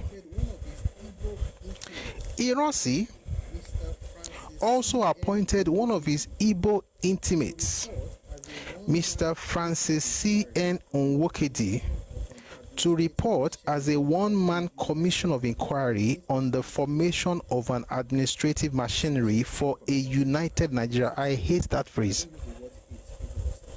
especially if it's coming from the southeast. I hate it, and I don't use the word hate frivolously. If I hear the word unity, united from the southeast, I just hate hearing it. It gives me PTSD, and I was not even there in 66. Those are words that are weaponized to take what belongs to others. Those are words that are weaponized to remove autonomy. Those are words that are weaponized to steal what belongs to others. In the name of national unity, we are going to have unitary system. I'm going to read something to you from Ojuku's Rebellion and World Opinion, a book by Deborah Douglas. I'll read that very soon. By the way, let me thank everybody. First, Sean, thank you very much for the fantastic job you're doing in the comment section. Thank you so much. And thanks everyone for liking the live and getting us to 102k likes on TikTok. But please don't stop. Thank you very much. On YouTube, please like the live. If you're watching on Facebook as well. On Twitter, please like and repost. Thank you very much. And on Twitch, enjoy. Let's go on. So, Ironsi appointed one person, and of course, the person has to be Igbo. His name is Francis Nwokedi, and he's the one that we're reading about in the other book, The Educated Elite in Nigerian Society, by E.A. Ayodele, where one man's opinion was taken as superior to a committee, or to the opinion of a committee. Ironsi also appointed one of his Igbo intimates, Mr. Francis C. Nwokedi, to report as a one-man commission of inquiry on the formation of an administrative machinery for a united Nigeria and the unification of the 5 public services and judicial services. What does that mean?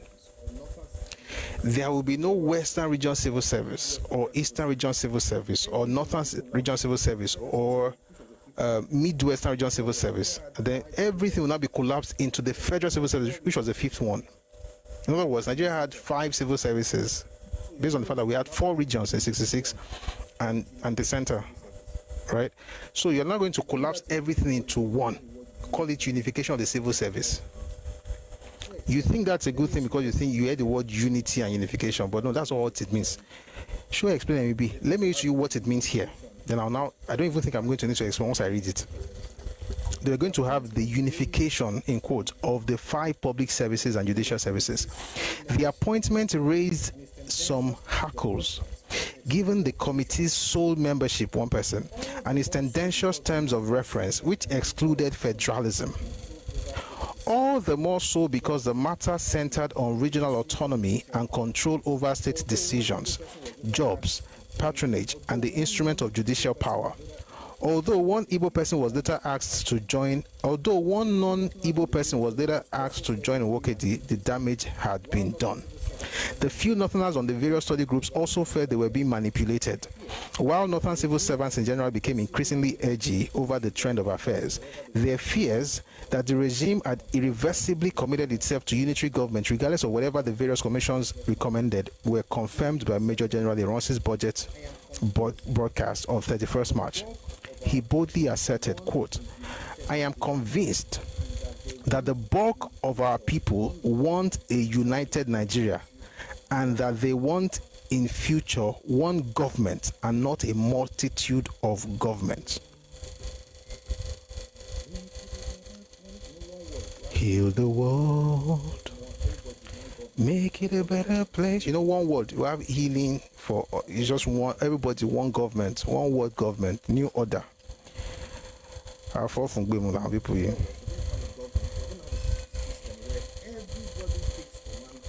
In other words, we're going to have a government, we're going to have a system where everybody takes command from person at the top.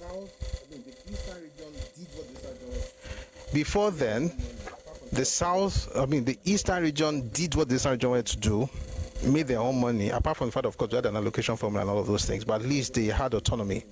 The Western region had autonomy, Northern region had autonomy, Middle Eastern had autonomy. Now we're going to collapse everything and have a united government. When I say I hate the word united, that's why, apart from when I go to maybe my children's schools, when I hear them talk about unity, I understand, say they are kids. Okay, let's all make ourselves happy. But when I listen to people having political discourse and they use the word unity, I'm wary of them. Because I know what unity has caused us. The question is, are we united now? I would wager that if we had continued with what we had before 66, we would have what I call unity of purpose. This one is not unity. It's that everybody, you will strip every region of the autonomy and agency and concentrate power in one person. Because of course, when everybody was having kings and kingdoms and empires, you didn't have where you come from. So you now become the empire of the entire country called Nigeria. You know, I had a conversation about this some time ago, and I said, see, this idea of want to have kings everywhere is not different from what happened in 66. And the only reason people think that way is that they missed out on development and civilization when it happened for other groups. They are trying to make up for it, and it's not necessary. Just leave it alone. Just move on with the times. See, this unification nonsense, right? It works best when you have a people who are already connected, who have an identity, right? They have a common identity.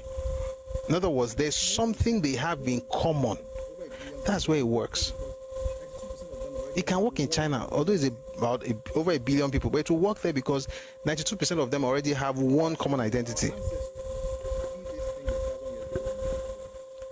Our elders, our ancestors did this thing 1,000 years ago in Yoruba land. But they did not do it by bringing Igala and Hausa and Tiv and put them together with Yoruba and say we have it. No, they did it with their own amongst their own Yoruba people. They had a common identity. They now unify them. And when they did it, people saw the change because it helped to take advantage of what they had in those regions and they put it together. You can't do it for people. We don't know each other from Adam. We are not a nation, and it is not a problem. And we will not become a nation, and that is also not a problem. And at some point, we should begin to ask ourselves questions. What do you want? Lip service, unity, unity of lip service, right? Or real development? Imagine we were just the way we were. I mean, it wasn't even the best structure, but as it was at the time, imagine we had what we had before 66 up until this moment. Would have done well. I mean, much better than this, obviously. Unity, Noni. This is what he said on 31st March. I am convinced that the bulk of our people want a united Nigeria, as though it was not united before, and that they want in future one government and not a multitude of governments, says an irresponsible person who believes so much in unity. But don't blame him.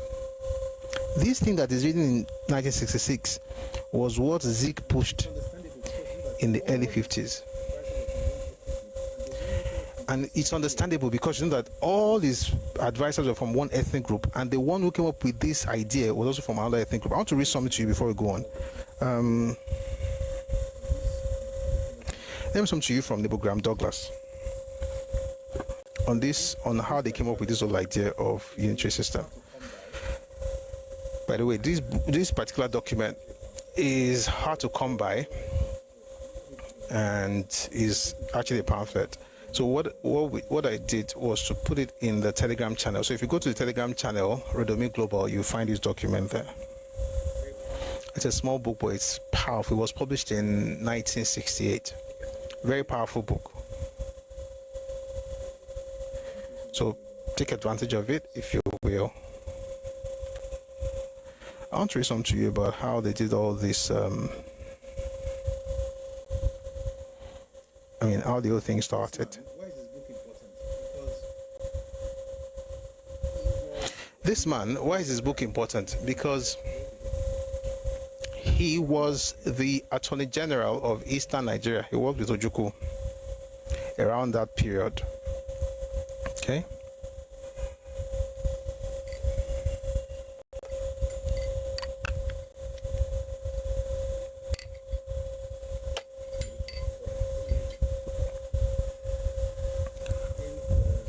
Beautiful. All right, let me read it.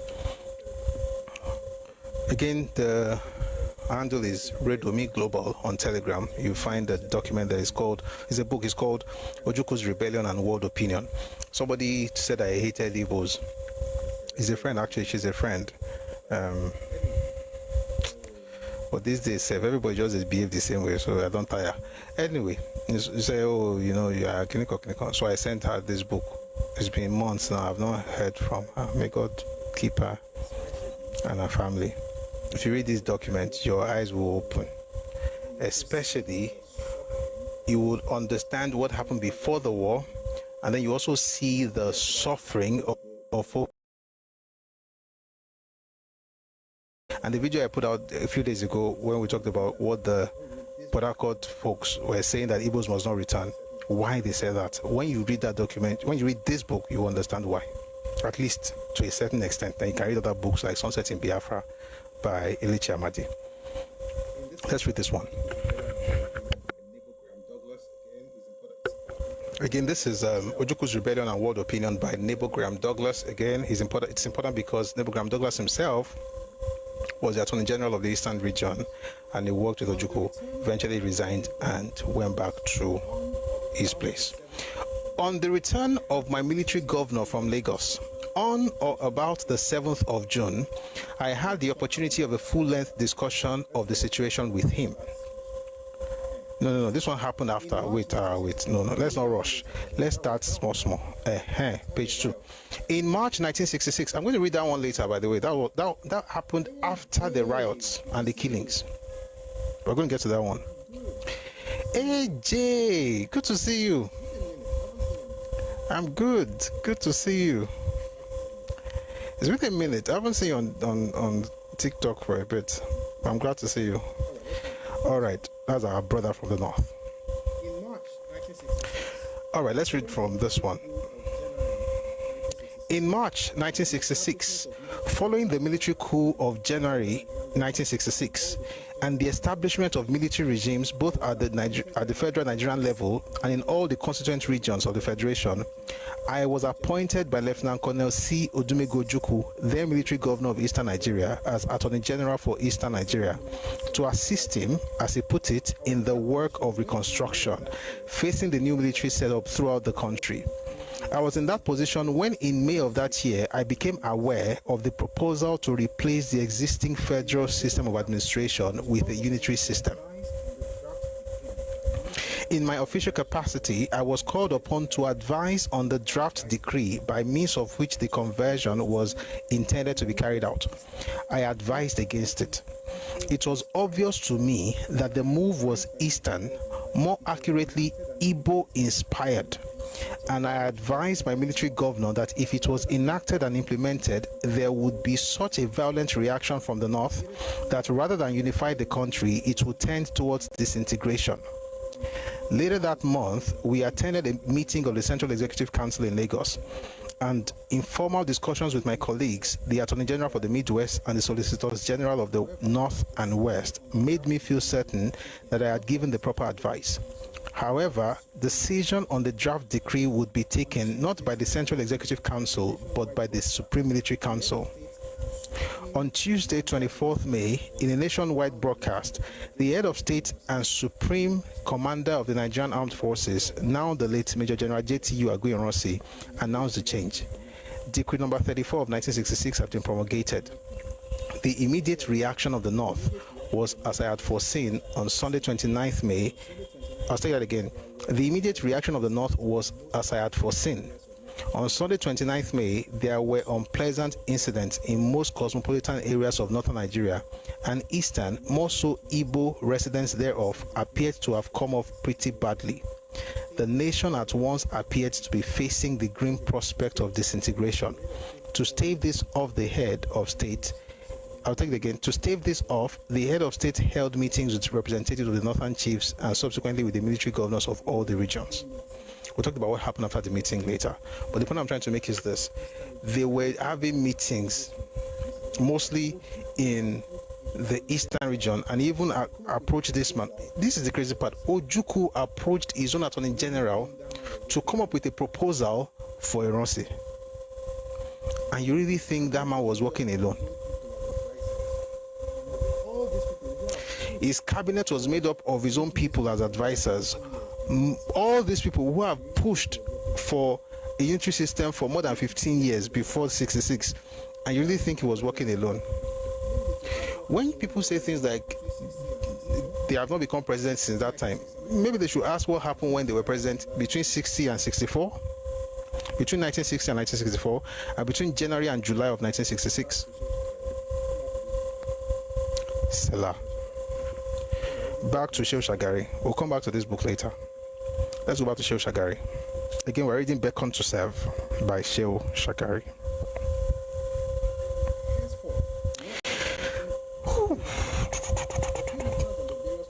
Henceforth, Northern criticism. Let me just go back a bit.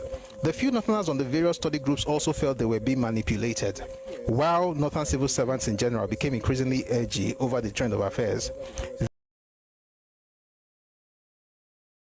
Military government, regardless of whatever the various commissions recommended, were confirmed by Major General Ironsi's budget broadcast of 31st March. He boldly asserted, "I am convinced that the bulk of our people want a united Nigeria and that they want in future one government and not a multitude of governments." On the latter view, Ironsi was mistaken. Henceforth, Northern criticism of the regime became more strident, pervasive, and uncompromising. Yet, the regime surprisingly appeared impervious, even encouraged to press on. In May, Ironsi indicated that jobs, listen to this bit please. Please pay attention.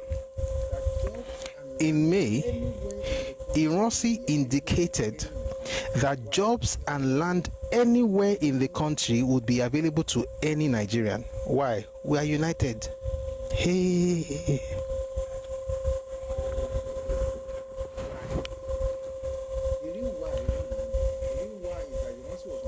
Why? The real why is not the unity. The real why is that Ironsi was from a place where land was a scarce commodity. That's why I don't like this unity talk. Not that I don't like unity, but I don't like it from certain quarters. The unity that will dispossess people of what they have, that will make them indigenous. And by the way, like I always say, it's not history. We're not just discussing history here. This mindset is the only thing responsible for asking to become an indigene of another person's space in 2025. Someone will say, but people will go to the land and become citizens. How big is the space? The entire space is just about the size of your state. This is the truth. And I say this without being disrespectful, but it's the truth. The 5 southeastern states is about the size of Oyo State, but the 5 southeastern states is not exclusively Igbo. I'll say that slowly. The 5 southeastern states is just about 29,000 square kilometers. Oyo State is over 28,000 square kilometers, right? The southeastern state is about the size of Oyo State, but while Oyo State is completely Yoruba, the southeast is not exclusively Igbo. There are other groups in the southeast. The Boma that I mentioned earlier, they are Ijo, they are Imo, they are Igala in Nsukka, they are Ibibio in Abia. There are different groups in different parts that are not Igbo. So when a person tells you that let us be united, and the next thing he's telling you is that every land and job in any part of the country belongs to every Nigerian, you really think he's talking about you? He's talking about himself and his people. They need it more than you do. That's the point. How come you have conversations? You could be talking about rice and beans, and the next thing is that I bought all your land. You could be talking about WAEC results, and the next thing is that I bought all the land in Lagos. Why? Because there's scarce commodity where it's coming from. This thing is still real today. And that's why, if you're Yoruba, I mean, having land is beautiful, like it's good to have land, but it's not. You wonder why people make it look as if they have achieved their life's purpose because they bought half a plot of land, no, half about a quarter plus. The house will now be long and now going up, like now be like oh that be kilo ko igunuko.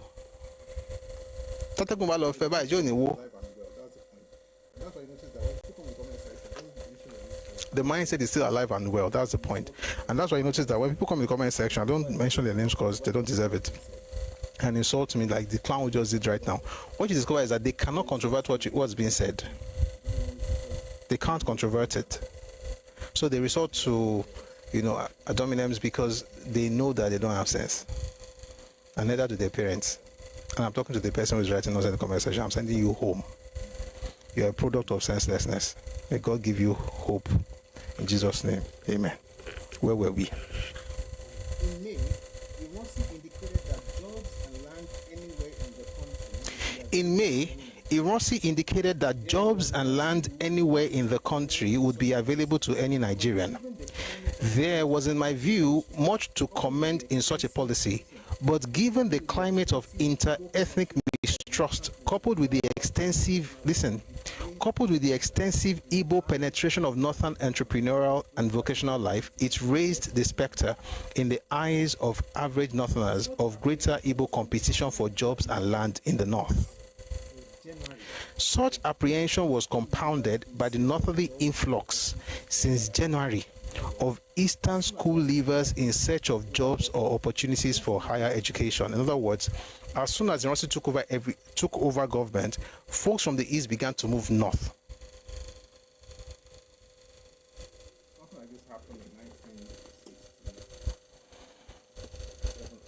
Something like this happened in 1967 August.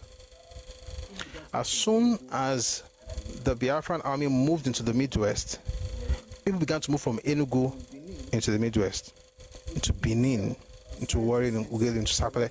And in Benin, Ojukwu himself decided to send civil servants into Benin as to occupy senior positions. And he mandated them to send a particular amount of money from all the corporations in the Midwest to Enugu. That's the clown that said that it's just going through the Midwest. They're not. That's why when you hear this clown say that, oh, he's just going to Lagos. He's just going to Lagos. He's going to Lagos and he's collecting shakole in the Midwest. This thing where you do something and the next thing is everybody starts trooping in, it's a concern and it's valid. And if the people are talking about it and you say they're bigots, it's because you're not thinking. So he says the whole idea of every land, and when you say land, every land and job belongs to every Nigerian. I know you're not talking about land in your place because there's nothing I'm coming to do there. I'm not saying it's not good though. I'm sure it's good. But I'm not really inclined, and I'm sure some Yoruba people are also going there. But what's the percentage? The point is that you are the one who move out the most. So you are the ones that will benefit from this arrangement in reality. But when people speak against it, the intellectual said those people who did not like unity. It's not that they don't like unity. They don't like being stolen from. If you are the thief, you know yourself. Such apprehension was compounded by the northerly influx since January of oh shoot, I'll take it slowly. Let me just read the paragraph so I have congruence, right? In May, Ironsi indicated that jobs and land anywhere in the country will be available to any Nigerian. There was, in my view, much to commend in such a policy. There was, in my view, much to commend in such a policy, but given the climate of inter-ethnic mistrust, coupled with the extensive Igbo penetration of northern entrepreneurial and vocational life, it raised a specter in the eyes of average northerners of greater Igbo competition for jobs and land in the north. Such apprehension was compounded by the northerly influx since January of Eastern school leavers in search of jobs or opportunities for higher education. In other words, once you are done with SS3, once you are done with WAEC, North Straight, it's not even North. It's the same thing happens with West. 1 second though. There's a retard who needs to be helped.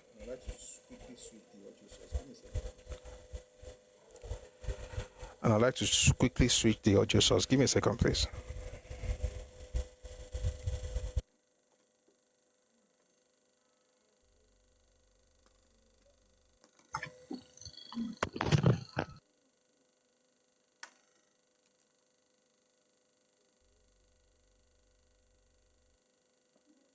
Open my eyes, let me see.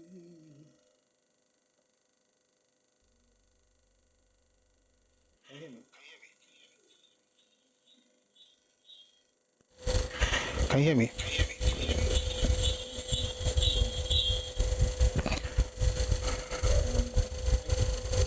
Shine with me. Okay, thank you. Thank you, First Sean.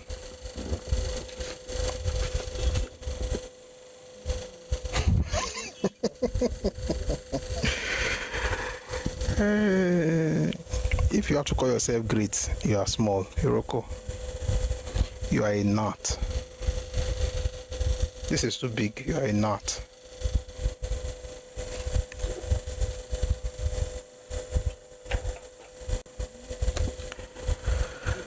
Let's go on. Who is this clown? What do you say? Let me answer this one.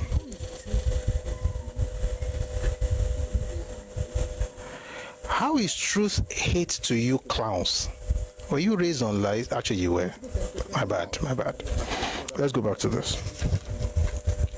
The political temperature in the north, by the way, I'm still reading what's happening in the north, where you keep shouting Yoruba as though a Mokobai.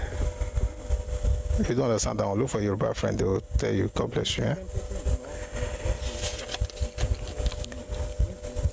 The political temperature in the north was brought to a head on 24 May when Ironsi announced Decree number 33 and number 34 of 1966 in a national broadcast. Decree number 33, which proscribed all political parties and numerous ethnic associations, was straightforward enough. But Decree number 34 was a very different kettle of fish. It purportedly unified the country by abrogating the federal framework, replaced the regions with groups of provinces, and unified the federal and regional public services.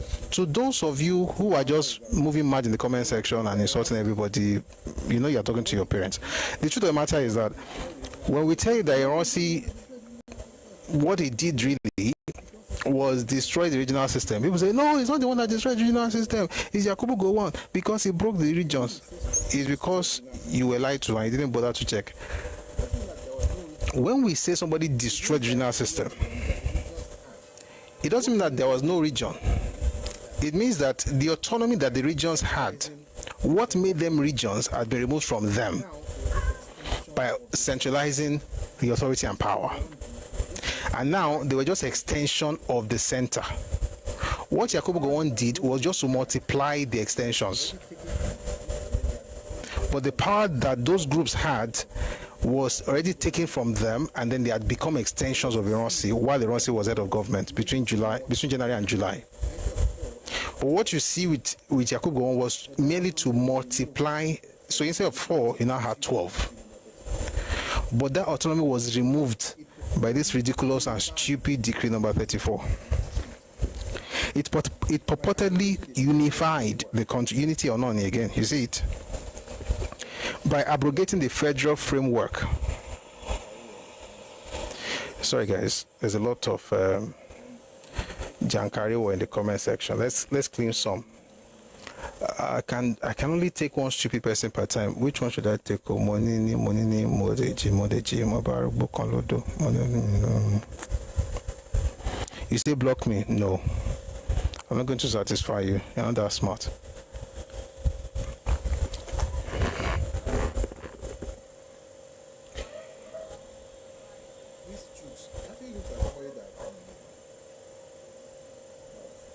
These chooks actually looks like somebody that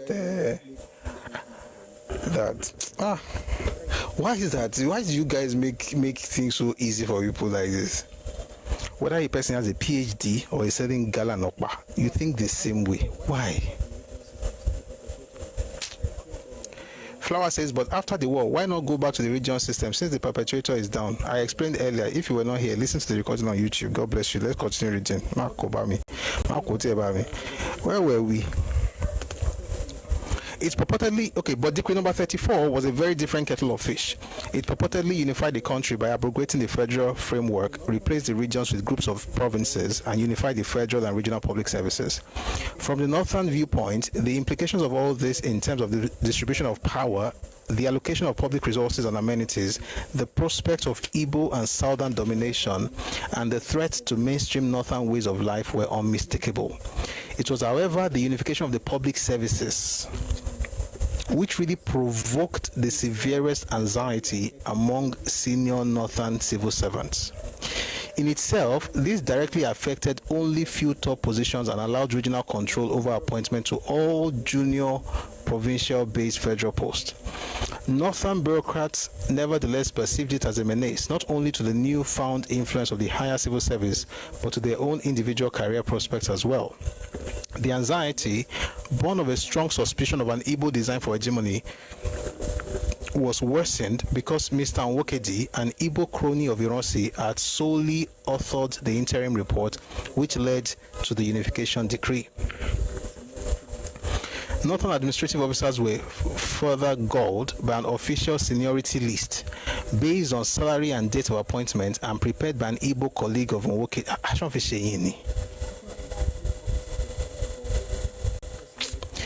Let me just read it. Northern administrative officers were further galled by an official seniority list based on salary and date of appointment and prepared by an Igbo colleague of Nwokedi, which showed many of them way below their southern equals just because their government paid the least salaries. On 27 and 28 May, peaceful demonstrations by civil servants and university students in the north greeted the unification decree because both groups saw it as threatening their present and future careers respectively. What does it mean by future careers? One of the reasons for ABU's area was to be able to train folks to take over positions in the northern civil service. That's the point of the northernization policy of Sir Ahmadu Bello. You'll find more about that in his book, My Life. If you ask me, I think it was a brilliant plan for his region. Why? It was not the premier of Nigeria. It was the premier of and his people don't have any opportunities. You call him tribalist for that, I say you're not thinking straight. Because literally, Anambra State governor is doing the same thing now. Enugu State is doing the same thing. Akwa Ibom, they're doing the same thing. They are protecting their own. And I say, more grace to their elbow. But don't cry when we do it in their region. May God bless you. Northern administrative officers were further galled by an official seniority list based on salary and date of appointment and prepared by an able colleague of Nwokedi, which showed many of them way below their southern equals just because the government paid the least salaries. On 27 and 28 May, peaceful demonstrations by civil. Okay, I was going to explain present and future careers, because the present were those who are already working in the civil service. The future of graduating to work in the civil service. Now, their positions will be given to folks from a particular region, Igbo, not South. You know why? Even at that time, the Western region was paying the most, the highest. Minimum wage Western civil service was like maximum wage for some people's region. So nobody was really in a hurry to, except you're working maybe in Nigerian Railway Corporation. Most of your work would most likely be in the Western region, even when in the federal government. So most people prefer to stay in the Western region civil service. But what these guys are doing now is to unify everything, so you can bring an Igbo and put it as a guy in the Western region. We are all one. Meanwhile, there occurred another provocation which deeply wounded Northern and in particular Muslim sensibilities. This one is actually quite, I'll just read this one and then we'll close. Meanwhile, there occurred another provocation which deeply wounded Northern and in particular Muslim sensibilities. The June 1966 edition of Drum, a highly popular magazine, was out on sale a few days after the unification decree. One feature article entitled, quote-unquote, "Why Nigeria Exploded," dwelt on the bogey of Northern domination. It also scorned previous political leaders except Drs. Azikiwe and Okpara, both of them Igbo. The writer was the magazine's editor, Nelson Otta, also an Igbo. Maybe it was after I wrote that book that he repented and wrote the other book that we read earlier. Sorry, not earlier today. The Trial of Biafra's Officers, because when he wrote that book, he had switched. It was more realistic, but at the time, Nelson Otta wrote this one. That's Drum. Even more distasteful was another article on the slain Northern Premier entitled Sir Ahmadu Bello in his shrouds and spoke from the dead, written by Kos Idakbo, another Igbo journalist. The feature carried a phony photograph of Sir Ahmadu's robed body placed on a bier before Idakbo and with a crowd watching. Placed on a bier on a Kimokai Shebiani before Idakbo and with a crowd watching. This showed Sir Ahmadu allegedly confessing his foolish misdeeds and asking Idakbo for forgiveness. Are these people stupid? You killed a person. You now wrote an article. The person in this beer is essentially like a coffin, and then you now place it in front of yourself, and you now say that Sir Ahmadu Bello is allegedly confessing his foolish misdeeds and asking Idakbo for forgiveness. Within 24 hours of the magazine reaching a number of northern cities and towns, and against the backdrop of the protests by civil servants, and so that you don't repeat it. Not so that I'm not saying that you should not cry, and I'm not saying that I will not be compassionate. I'm just saying that while I'm doing that, make sure you don't repeat the mistake, because people are repeating it now. The dead is asking forgiveness from a clown. Within 24 hours of the magazine reaching a number of northern cities and towns, and against the backdrop of the protests of civil servants and students, riots swept across the north for several days, beginning from Sunday, 29 May. The result was catastrophic. Igbo people and their churches were attacked, their shops, businesses and homes looted, while hundreds lay dead and injured. Along with the mayhem came the Hausa cry of Aruba, let's split up, which immediately seized northern imagination. The politics of ethnic violence, which the January coup makers made their hallmark, had taken an uglier turn.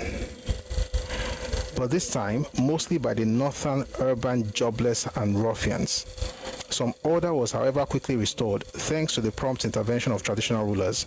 Sir Abubakar III, the Sultan of Sokoto, for instance, swiftly deployed all his chiefs and councillors with a remit to halt the violence. It was a rather tricky business, but we did the best we could. In retrospect, my assurance to Dr. Rizu that a violent northern reaction to the January killings was unlikely proved somewhat optimistic. There followed between 1 and June a conference of northern emirs. We're going to continue from here next time. Let's just stop here for now. So you remember after the coup, sorry, Araba, did I say Aruba? I meant Araba, which interestingly was actually the code for the July coup of the same year, Araba. Did I say Aruba in my head? I think I was, maybe I saw the music in it. Araba. And sadly, I mean, that was the plan they had in July when they had the counter coup before folks like Murtala Mohammed, Tiwadan Juma, and the rest of them were convinced not to split up Nigeria. But maybe we'll get to that in this reading. I'll just stop here for now. But like I always say, somehow in our conversations about what happened in 66, we only start with May 29. They killed Igbos. They did this to Igbos. And it's true. It's true. It's very true. But we are more concerned, apparently, with effects rather than causes. And so what we end up doing is that we end up applying cosmetic solutions. So once you're done with your band-aid or whatever, you repeat the same cause and then you have the same effect. And everything that was done then is literally being done again. For instance, just like they were insulting the dead Sardauna, these days they are insulting the murdered Sardauna, because was murdered. Just like they were insulting the murdered Sardauna in different ways, now it's our Lord that has been insulted. That you're not going to have the repercussion of this, something for what you're doing, that the chances are very slim. But I know people will not listen. I'm just trying to explain to people so that in case, I hope it doesn't happen, by the way. But I hope people learn the lessons and that we grow as a people and have a better nation. All right, it's already almost 8:30. I'm too late. This is what we're going to do. I'm going to bring the 4 people who have sent requests on TikTok. Please don't send requests again, please, because it's past 8. It's too late already. I need to change my style. Okay, so it's Johnston. I'm going to bring up Johnston and Edelto. And we'll just have, like, it has to be very brief, please, so that I can run. We're going to continue from here. But tomorrow we'll be here at 4 p.m. Ife time, West African time. Tomorrow, Tuesday, we're going to listen to a very fantastic recording. We're going to do this together. Please join me tomorrow, 4 p.m. Quick announcement. The first episode of Relomi Republic will be out on Thursday. Yay! The first episode of our game show will be out on Thursday. We'll put some videos out on the platform, but also the main page, the main channel for the game show is Relomi Republic on YouTube. So please subscribe to the channel and also to Busui Oris on YouTube. Okay, so the first episode will be out Thursday, and then we want to do it every week. We'll be having it, on YouTube. Excuse me, and then we'll have shorts on the different other platforms. So please, let's engage when those things come up. By the way, they're also very, very nice, informative content on all our social media platforms. Busui Oris, on all social media handles, I should say. Busui Oris on Facebook, Instagram, Twitter, TikTok, YouTube, Thread. That's about it. Yeah, please engage and let's learn together. If you'd like to support our game show, please reach out to me. I'm going to put up the details later while our guests are speaking. But let's start with Edelto. I'm going to bring up 1 or 2 more people. Edelto Ekroleo, Abe Kale, láti bí. Ekale sir, Ekale ngba ba jina na ro eni. Kílẹ̀ wí? Mo nígbà bá jina láàárọ̀ ẹni bí a bá wà láti. Àbí, sir. Yes, I could share. Mo fẹ́ dúpẹ́ lọ́wọ́ yín. Thank you so much for what you're doing, and not just not just the books that you're reading, the insights about the way you approach it is very fantastic, and the wahala getting more documents like videos, audios, and all of that to corroborate some of the things you do is very, very commendable. Adupelo Ingo, thank you very much. And I will use this opportunity to tell our people to kindly support this program. And there are about 3 ways you can support it. The first way is to engage some of the videos, some of the content that you see. The engagement means that you share it, you comment, you post it, you send it to all your contacts. Number 2, while we are live on programs like this, please let's rapidly power tap so that it doesn't so that inactivity of the mass show and going back. The third one is like the Christians we always say, oh, the program in achieve. Nobody is preaching hate anywhere. What we are trying to do is to disseminate enough information for our people to understand what self-preservation is all about, and to make sure it's quite unfortunate because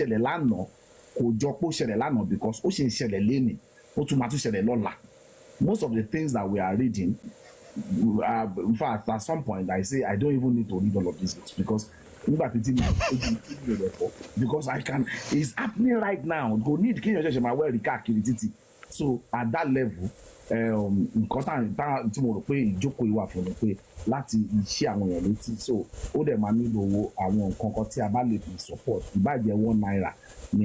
support support so that data and cut videos.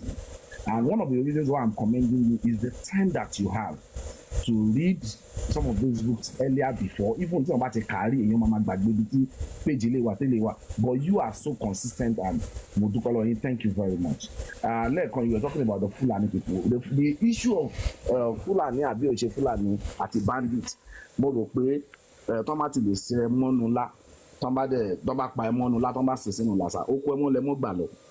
Fulani, who people call bandits, and the ones who live with us are not different. They are the same people. Because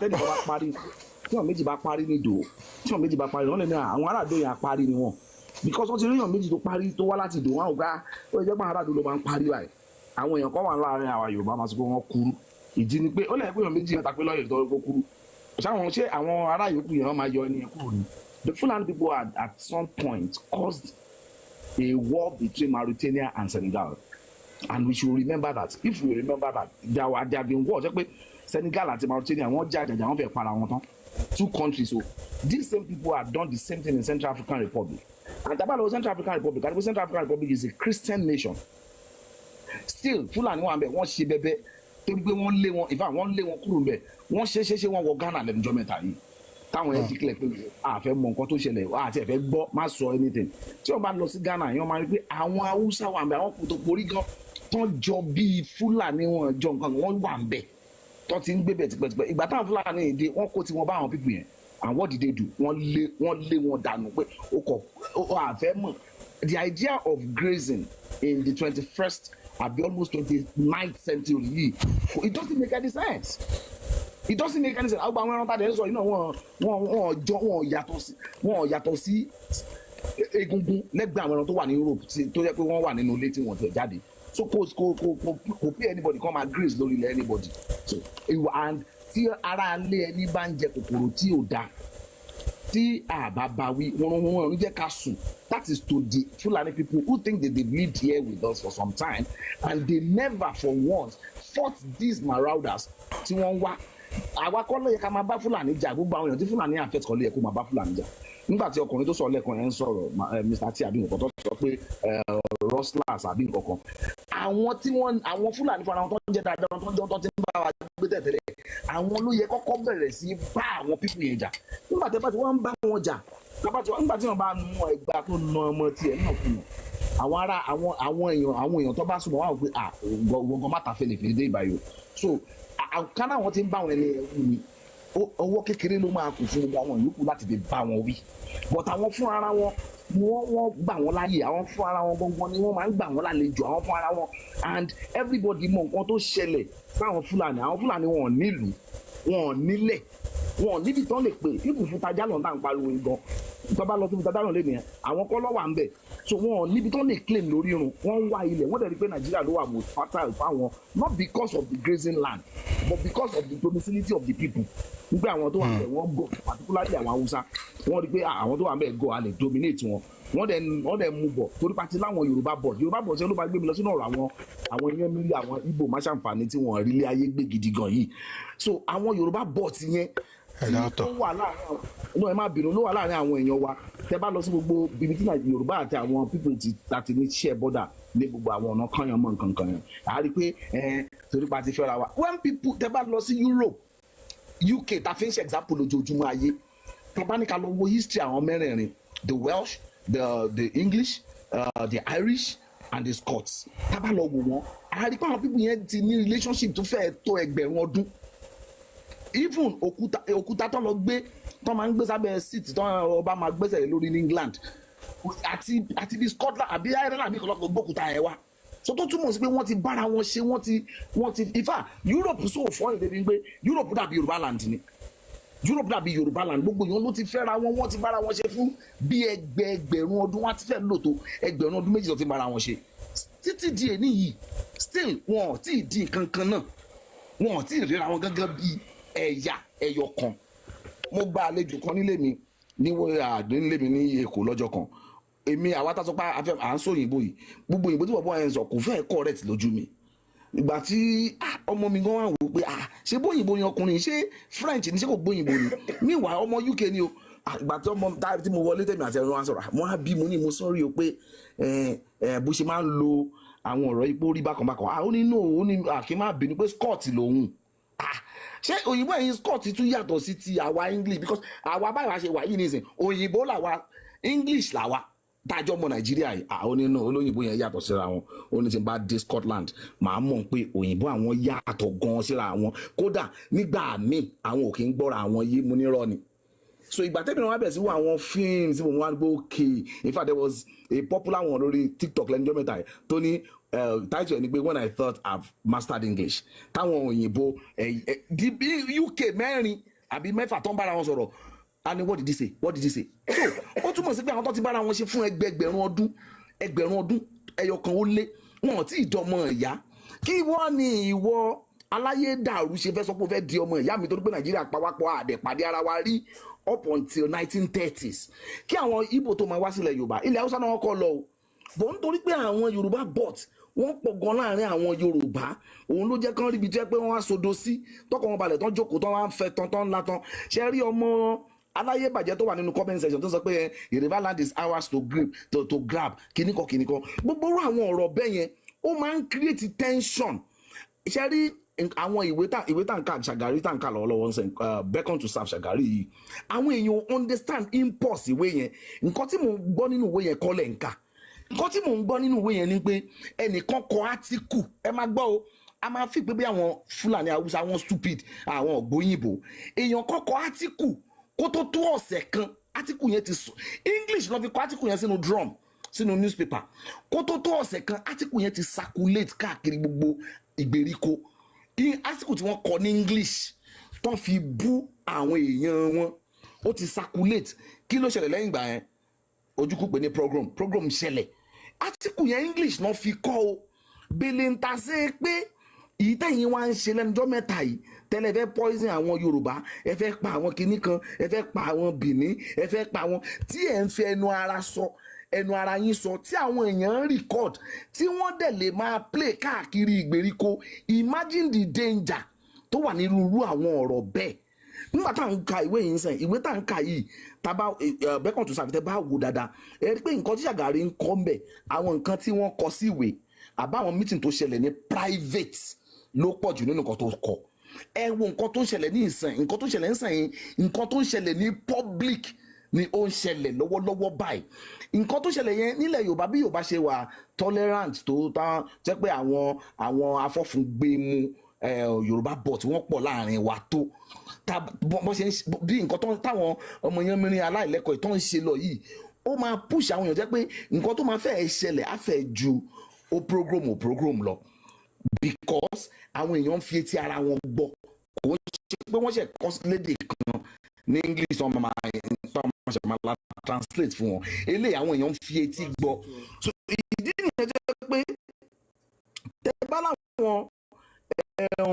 àwọn Fúlàní kan tó jẹ́ cattle rustlers àbí tí wọ́n jẹ́ bandits wọ́n yàtọ̀ sí the real Fúlàní tó ń gbé pẹ̀lú wa ẹ máa wo ẹ̀hún náà tó máa ń gbé wá sọ́dọ̀ àwọn Igbo tí a jọ ń gbé tájọ dàgbà tí ọ̀pọ̀lọpọ̀ wọn in fact ní àwọn areas kan bá ṣe ń jọmọ ìlú làwọn náà ń jọmọ ìlú ń bẹ̀ tí wọ́n dẹ̀ bá wọn yánmírí ẹgbẹ́ wọn yìí sọ̀rọ̀ just like báwọn Fúlàní ò ṣe bá àwọn èèyàn wọn tó wá ń dá wàhálà lẹ̀ lórí ilẹ̀ wa sọ̀rọ̀ táwọn Ìgbò yóò bá báwọn èèyàn wọn sọ̀rọ̀ láìpẹ́ láì jìnnà pẹ̀lú nǹkan bó ṣe ń lọ yìí láìpẹ́ láì jìnnà á fẹ́ dàbí ẹni pé nǹkan tó máa ju program yẹn lọ á fẹ́ ṣẹlẹ̀ ìyí tó dájú kò sẹ́ni tó ń gbàdúrà kẹ́nìkan kan heal ẹ̀ ń bá légbò lẹ́sẹ̀ kò sẹ́ni tó máa gbàdúrà fẹ́ pé kégbò ẹsẹ̀ ẹ̀ heal ìwọ fúnra ara ẹ̀ tára ń dùn ìwọ ló máa mọ̀ pé ó yẹ kí o heal so kò nídìí ká wá gbàdúrà fún yín pé kẹ́ ẹ heal in fact nǹkan tá à ń gbà ládùúrà fún yín pé kẹ́ ẹ ṣe àṣìṣe lórí ilẹ̀ yẹn tẹ́ bá ti ṣe àṣìṣe yẹn ìjọ yẹn lè máa tó mọ̀ pé Yorùbá àwọn tó sọ pé Yorùbá coward ordinary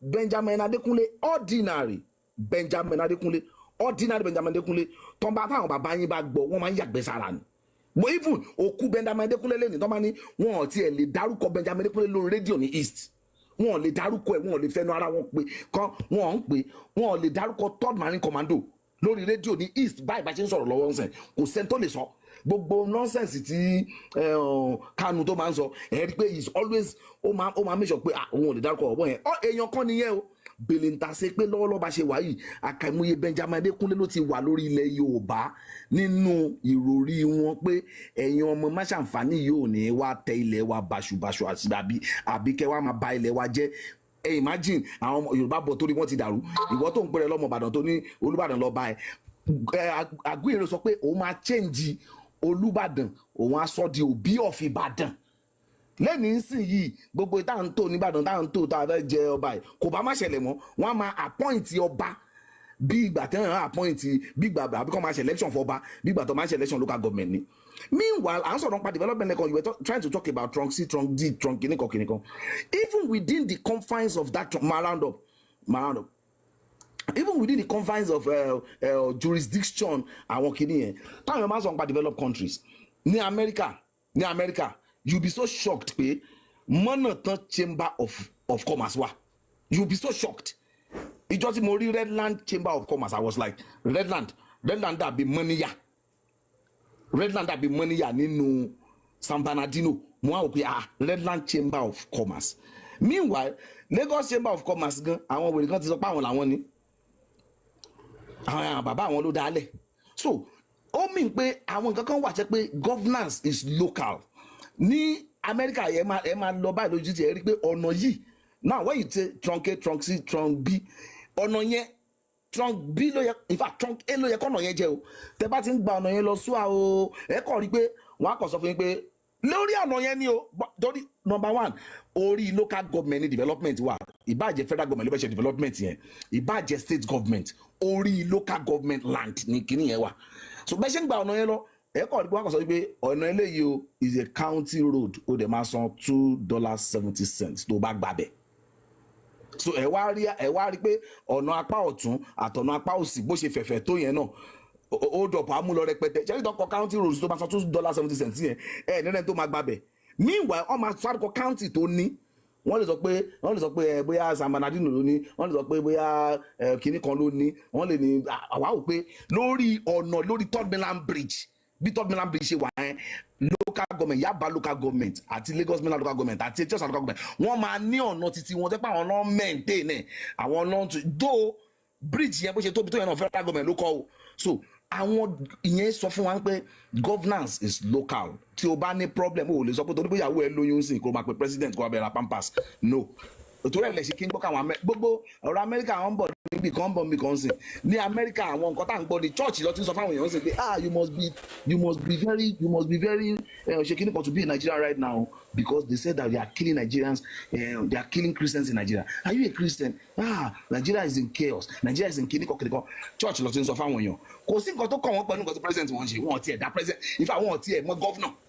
wọn mọ governor wọn wọn selection lọ́wọ́ ní so many places ní àwọn local places Americans lè rẹ́ni kankan tó fẹ́ lọ dìbò fún governor kan mayor yẹn náà fẹ́ bá fa wàhálà mayor náà fẹ́ bá fa wàhálà pé bọ̀bọ̀ yìí kí ló ń ṣe mayor kẹ̀dẹ̀rẹ̀ mayor is just a local government chairman but ta ló dá gbogbo wàhálà yìí lẹ̀ wàhálà yìí bẹ̀rẹ̀ látòrí decree 33 àti decree 34 nǹkan tó create wàhálà yẹn nìyẹn and idea yẹn níbi tó ti ń sell idea yẹn sáwọn èèyàn wọ́n ti popularize gbogbo problem tó wà nù ayé yìí o orí president àwọn ló wà yes àwọn tó wà ní because the power is concentrated at the center ní Nàìjíríà àwọn tó wà ń bẹ̀ wọn ò ṣe dáadáa àmọ́ ẹ̀ ṣe béèrè lọ́wọ́ àwọn gómìnà yín tó sọ yín di aláàbọ̀ ara tẹ́ ẹ fi wá di wá di economic refuge nílẹ̀ Yorùbá ẹ̀ ṣe béèrè lọ́wọ́ àwọn gómìnà yín nísìnyí wọn kíkan wà nù comment section yìí tó ń pè wá ní àwọn coward wọn kí tó ń pè wá ní coward yìí àwọn parent ẹ̀ sá fún wọn non-government nílùú wọn ni o ọjọ́ Monday nísìnyí tó jẹ́ èyí yìí àwọn òbí ẹ̀ àwọn bàbá màmá ẹ̀ wọn ò lè bọ́ta síta o ní ọjọ́ Monday yìí wọ́n fún wọn ní ọ̀rẹ́ gidi wọ́n nà wọ́n lọ́wọ́ báyìí nílẹ̀ Ìgbò yẹn o ẹni tó ń sọ̀rọ̀ yìí ilẹ̀ Yorùbá ló ń gbé o tó ń pè wá ní coward wọ́n tó lè dá ordinary IPOB terrorist mú kò sẹ́ni tó máa pè rẹ̀ terrorist nílẹ̀ Yorùbá tí Yorùbá ò ní fojú ẹ̀ hàn máa po particularly tí terrorist yẹn bá wá látara àwọn ọmọ wọn wọ́n á ti report ẹ̀ fọlọ́pàá nígbà táwọn kan lọ declare Oòduà Republic nìbàdàn ṣàṣà lọmọ Yorùbá tó jẹ́ pé wà conscious tí ò fẹ́ Oòduà Republic máa round up nísinsìnyí bye bye ṣàṣà lọmọ Yorùbá tó jẹ́ ọmọ Yorùbá tí kò fẹ́ Oòduà Republic àbí Yorùbá nation àbí Oòduà nation lọ́wọ́lọ́wọ́ báyìí àmọ́ nígbà táwọn mọ̀nkí kan tí wọ́n gbéra wọn dìde tán yẹ ọ̀bọ̀n kìíní kankan ń bàdà táwọn àwọn èsì bẹ́ẹ̀ so gbogbo táwa sọ yìí náà ká fi sórí gbogbo àyàn ọmọ tí orí yín ti gbálẹ̀ tẹ́ bá ti jí ẹ máa dórí yín mú pé eléyìí ìdákun bá mi tún orí mi ṣe nǹkan tó sọ mí di Yorùbá bọ̀t bá mi yọnu ẹ̀ torí inú ìdè ló wà inú ìdè ní kéèyàn jẹ́ Yorùbá bọ̀t ìdè inú ìdè lẹ́yìn ẹ̀ wà gbogbo nǹkan tó máa ṣe òun ni pé kí ilẹ̀ mi kó máa lọ síwájú and I must be a Yorùbá man first. Ọ̀gá bùsí yìí eléyìí máa tún lè ṣe àtọ́nà yín ṣe kò ní bọ̀ náà ń jẹ ọ̀nà yóò ní dàrú.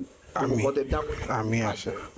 ìgbéga yín kò ní lọ sílẹ̀ ògo adúláwọ̀ tí Elédùmarè ṣe wá yọ wá kúrò nù ẹ̀ lágbá Elédùmarè gbọ́gbọ́ lọ́wọ́ ojú màrò kọ̀ nígbà dọ́rọ̀ pẹ̀ ní báwọn kúkọ̀ wọ̀wọ̀ gbogbo àṣàṣì táwọn ọmọ Yanmirin ń ṣe torí wọ́n ṣe ń report account bẹ́ẹ̀ náà nọ́ńsà tábà ní assassination náà wọ́n ń pè lásàsì Elédùmarè ń jẹ́ kó ràn yín nítorí pé ọwọ́ tó bẹ̀ bá gbé bá ló máa fi nà òkè tá a bá sọ mọ́ pẹ̀lọ́pẹ́ sọmọ ní nǹkan tó bá rò á máa dà lé wọn lórí gbogbo àwọn tó dẹ̀ fẹ́ balẹ̀ Yorùbá jẹ́ Elédùmarè á bá fi ọwọ́ rẹ̀ á bá fi báyé wọn jẹ́ ilẹ̀ Yorùbá máa gbòòrò sí ilẹ̀ Yorùbá ò ní bàjẹ́ iwájú lọlé erin lọ iwájú lọlé ẹ̀fọn lọ ọ̀gá bùsì ẹ̀ máa lọ síwájú ẹ̀ nílé ìròyìn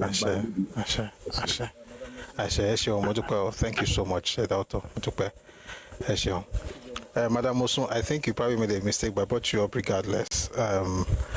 But thank you very much, Adalto, for that fantastic submission. Guys, give me a second. I need to switch audio source.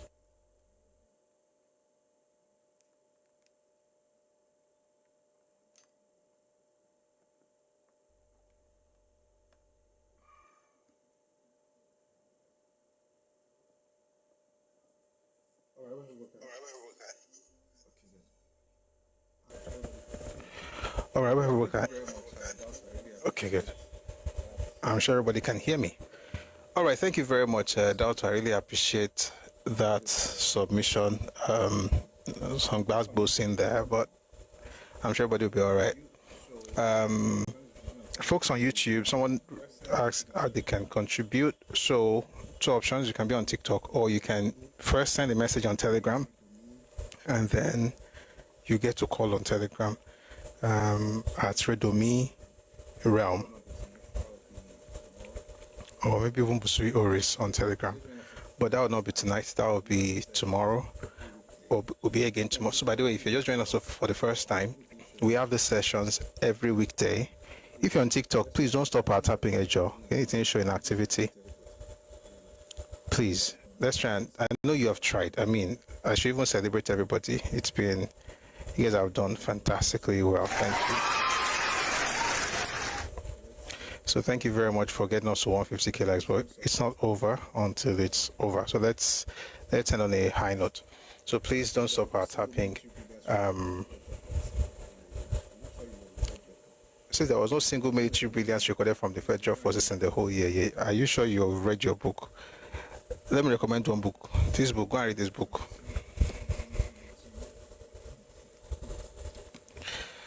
then you see as many military.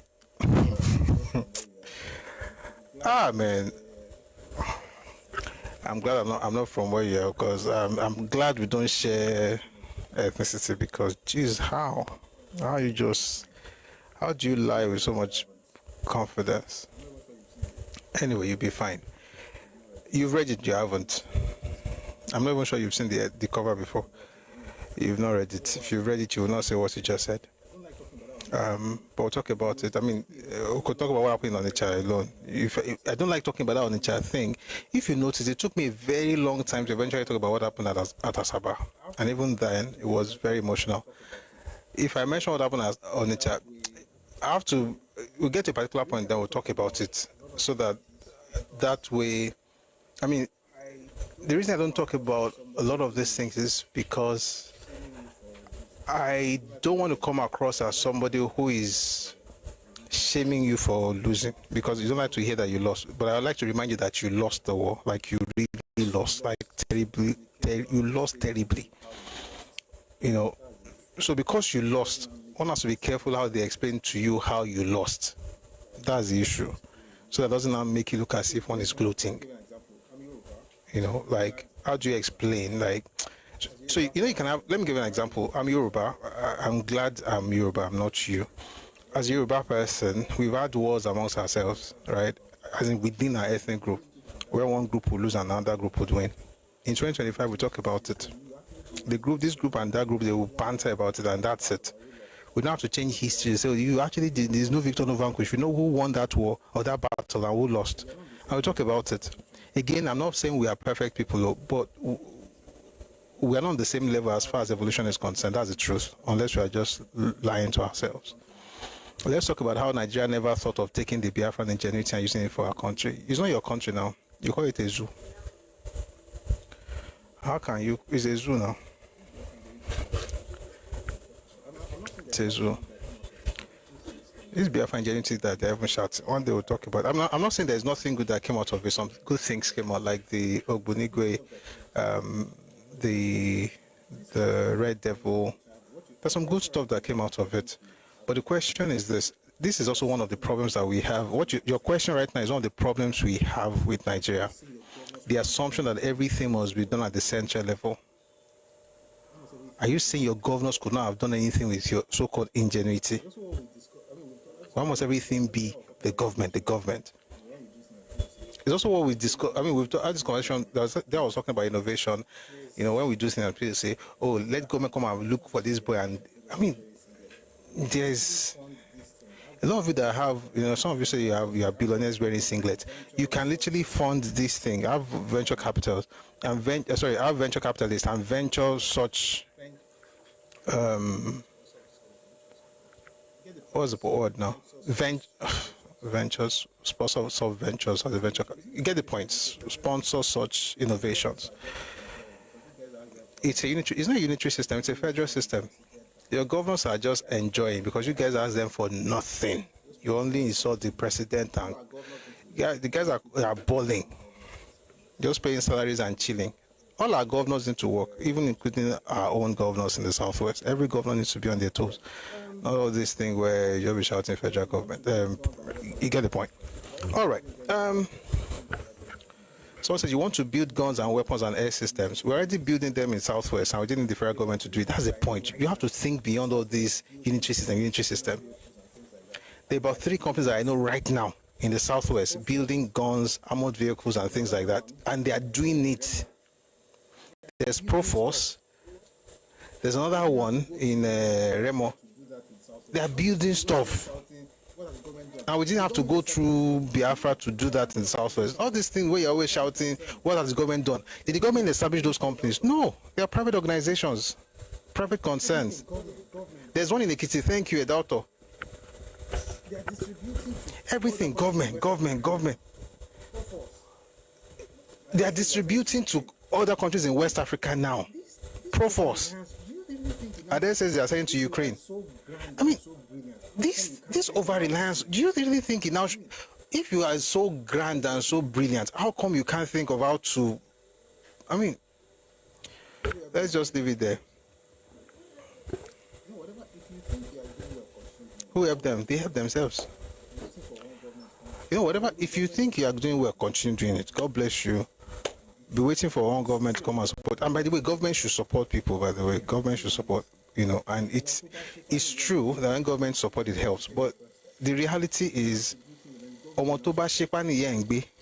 may have to take the first step.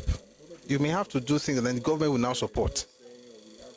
Like it's happening with Proforce right now. The government is now supporting. But all this just saying, oh, we have ingenuity, Nigeria did not use us. Here I am. Talk to God. Send me. Hallelujah. God bless you. Somebody says, Innocent encourage Proforce. You are a dumbo. Innocent is literally, I mean, Innocent is doing well, but Innocent is not manufacturing anything. It's assembling, and it's good. I'm not saying there's something wrong with it. Proforce is not assembling, it's manufacturing. How can somebody who is assembling be the one that inspired a manufacturer who started before him? Oh my God. You have nothing to hold on to but lies, as long as it makes you feel good. Anyway, Obeni Beshu Atelesia Beno and Tuan Kama Devale. Who uses that thing? Who remembers how that thing came to mind right now? Is quite interesting. Who remembers who's Adumas Okene?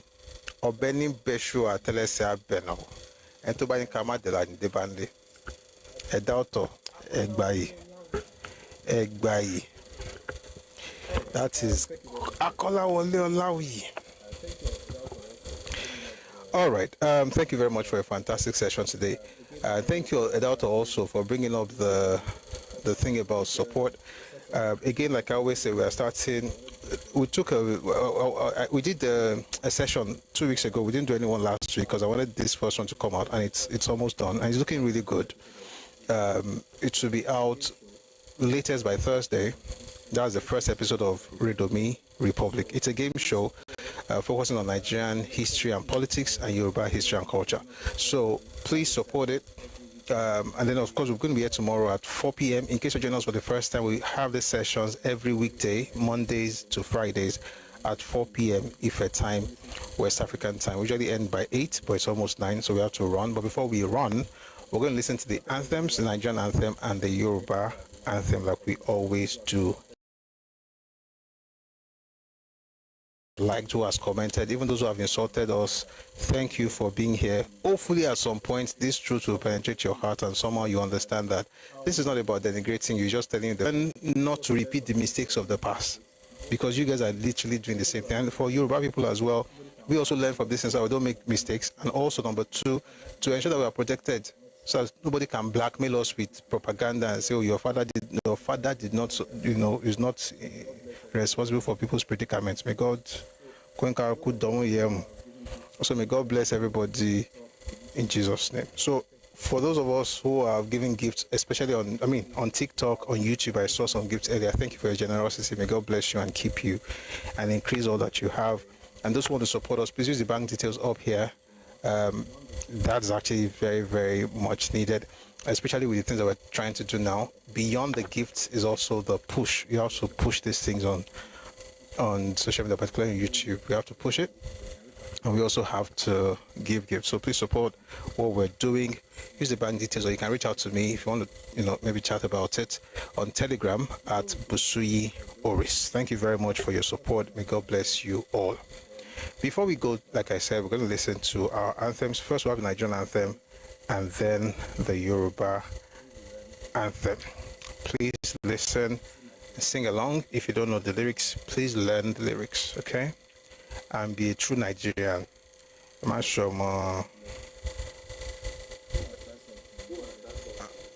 was this? Elbert and Bulepu. Go and start something, and God bless you.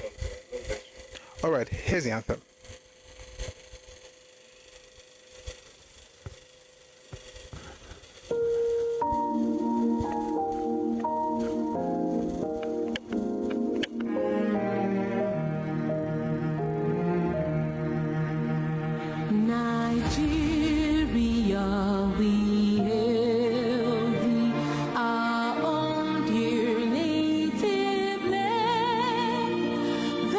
Tribe and tongue.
àwa ni ìmọ́lẹ̀ ògo adúláwọ̀ ìmọ́lẹ̀ wọ̀ ní wọ́kùn lágbára ọlọ́run ilẹ̀ yorùbá ò ní bàjẹ́ nàìjíríà náà ò ní bàjẹ́ nǹkan tó bá dáwọ́lé a máa yọrí sí rere ni o oṣù kọkànlá la wà báyìí gbogbo nǹkan tá à ń fọkàn sí tá à ń gbé lérò fún nìkàkọ àbí nídìí iṣẹ́ ni àbí fún ẹbí àbí fún ọmọ àbí fún àyè àbí fọ́kọ ọlọ́run jẹ́ kó wá sí ìmúṣẹ lágbára ọlọ́run may your families thrive and may Yoruba land work and may Nigeria work for us all, and by God's grace may we be the solution that we seek.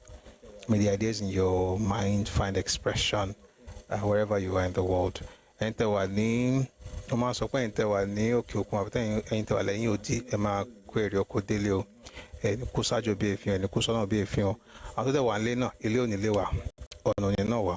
Thank you very much for being part of today's session. I'll see you again tomorrow at 4 p.m. if time West African time. Do have a lovely evening. Dr. Esho, thank you so much for being here. I really appreciate you, sir.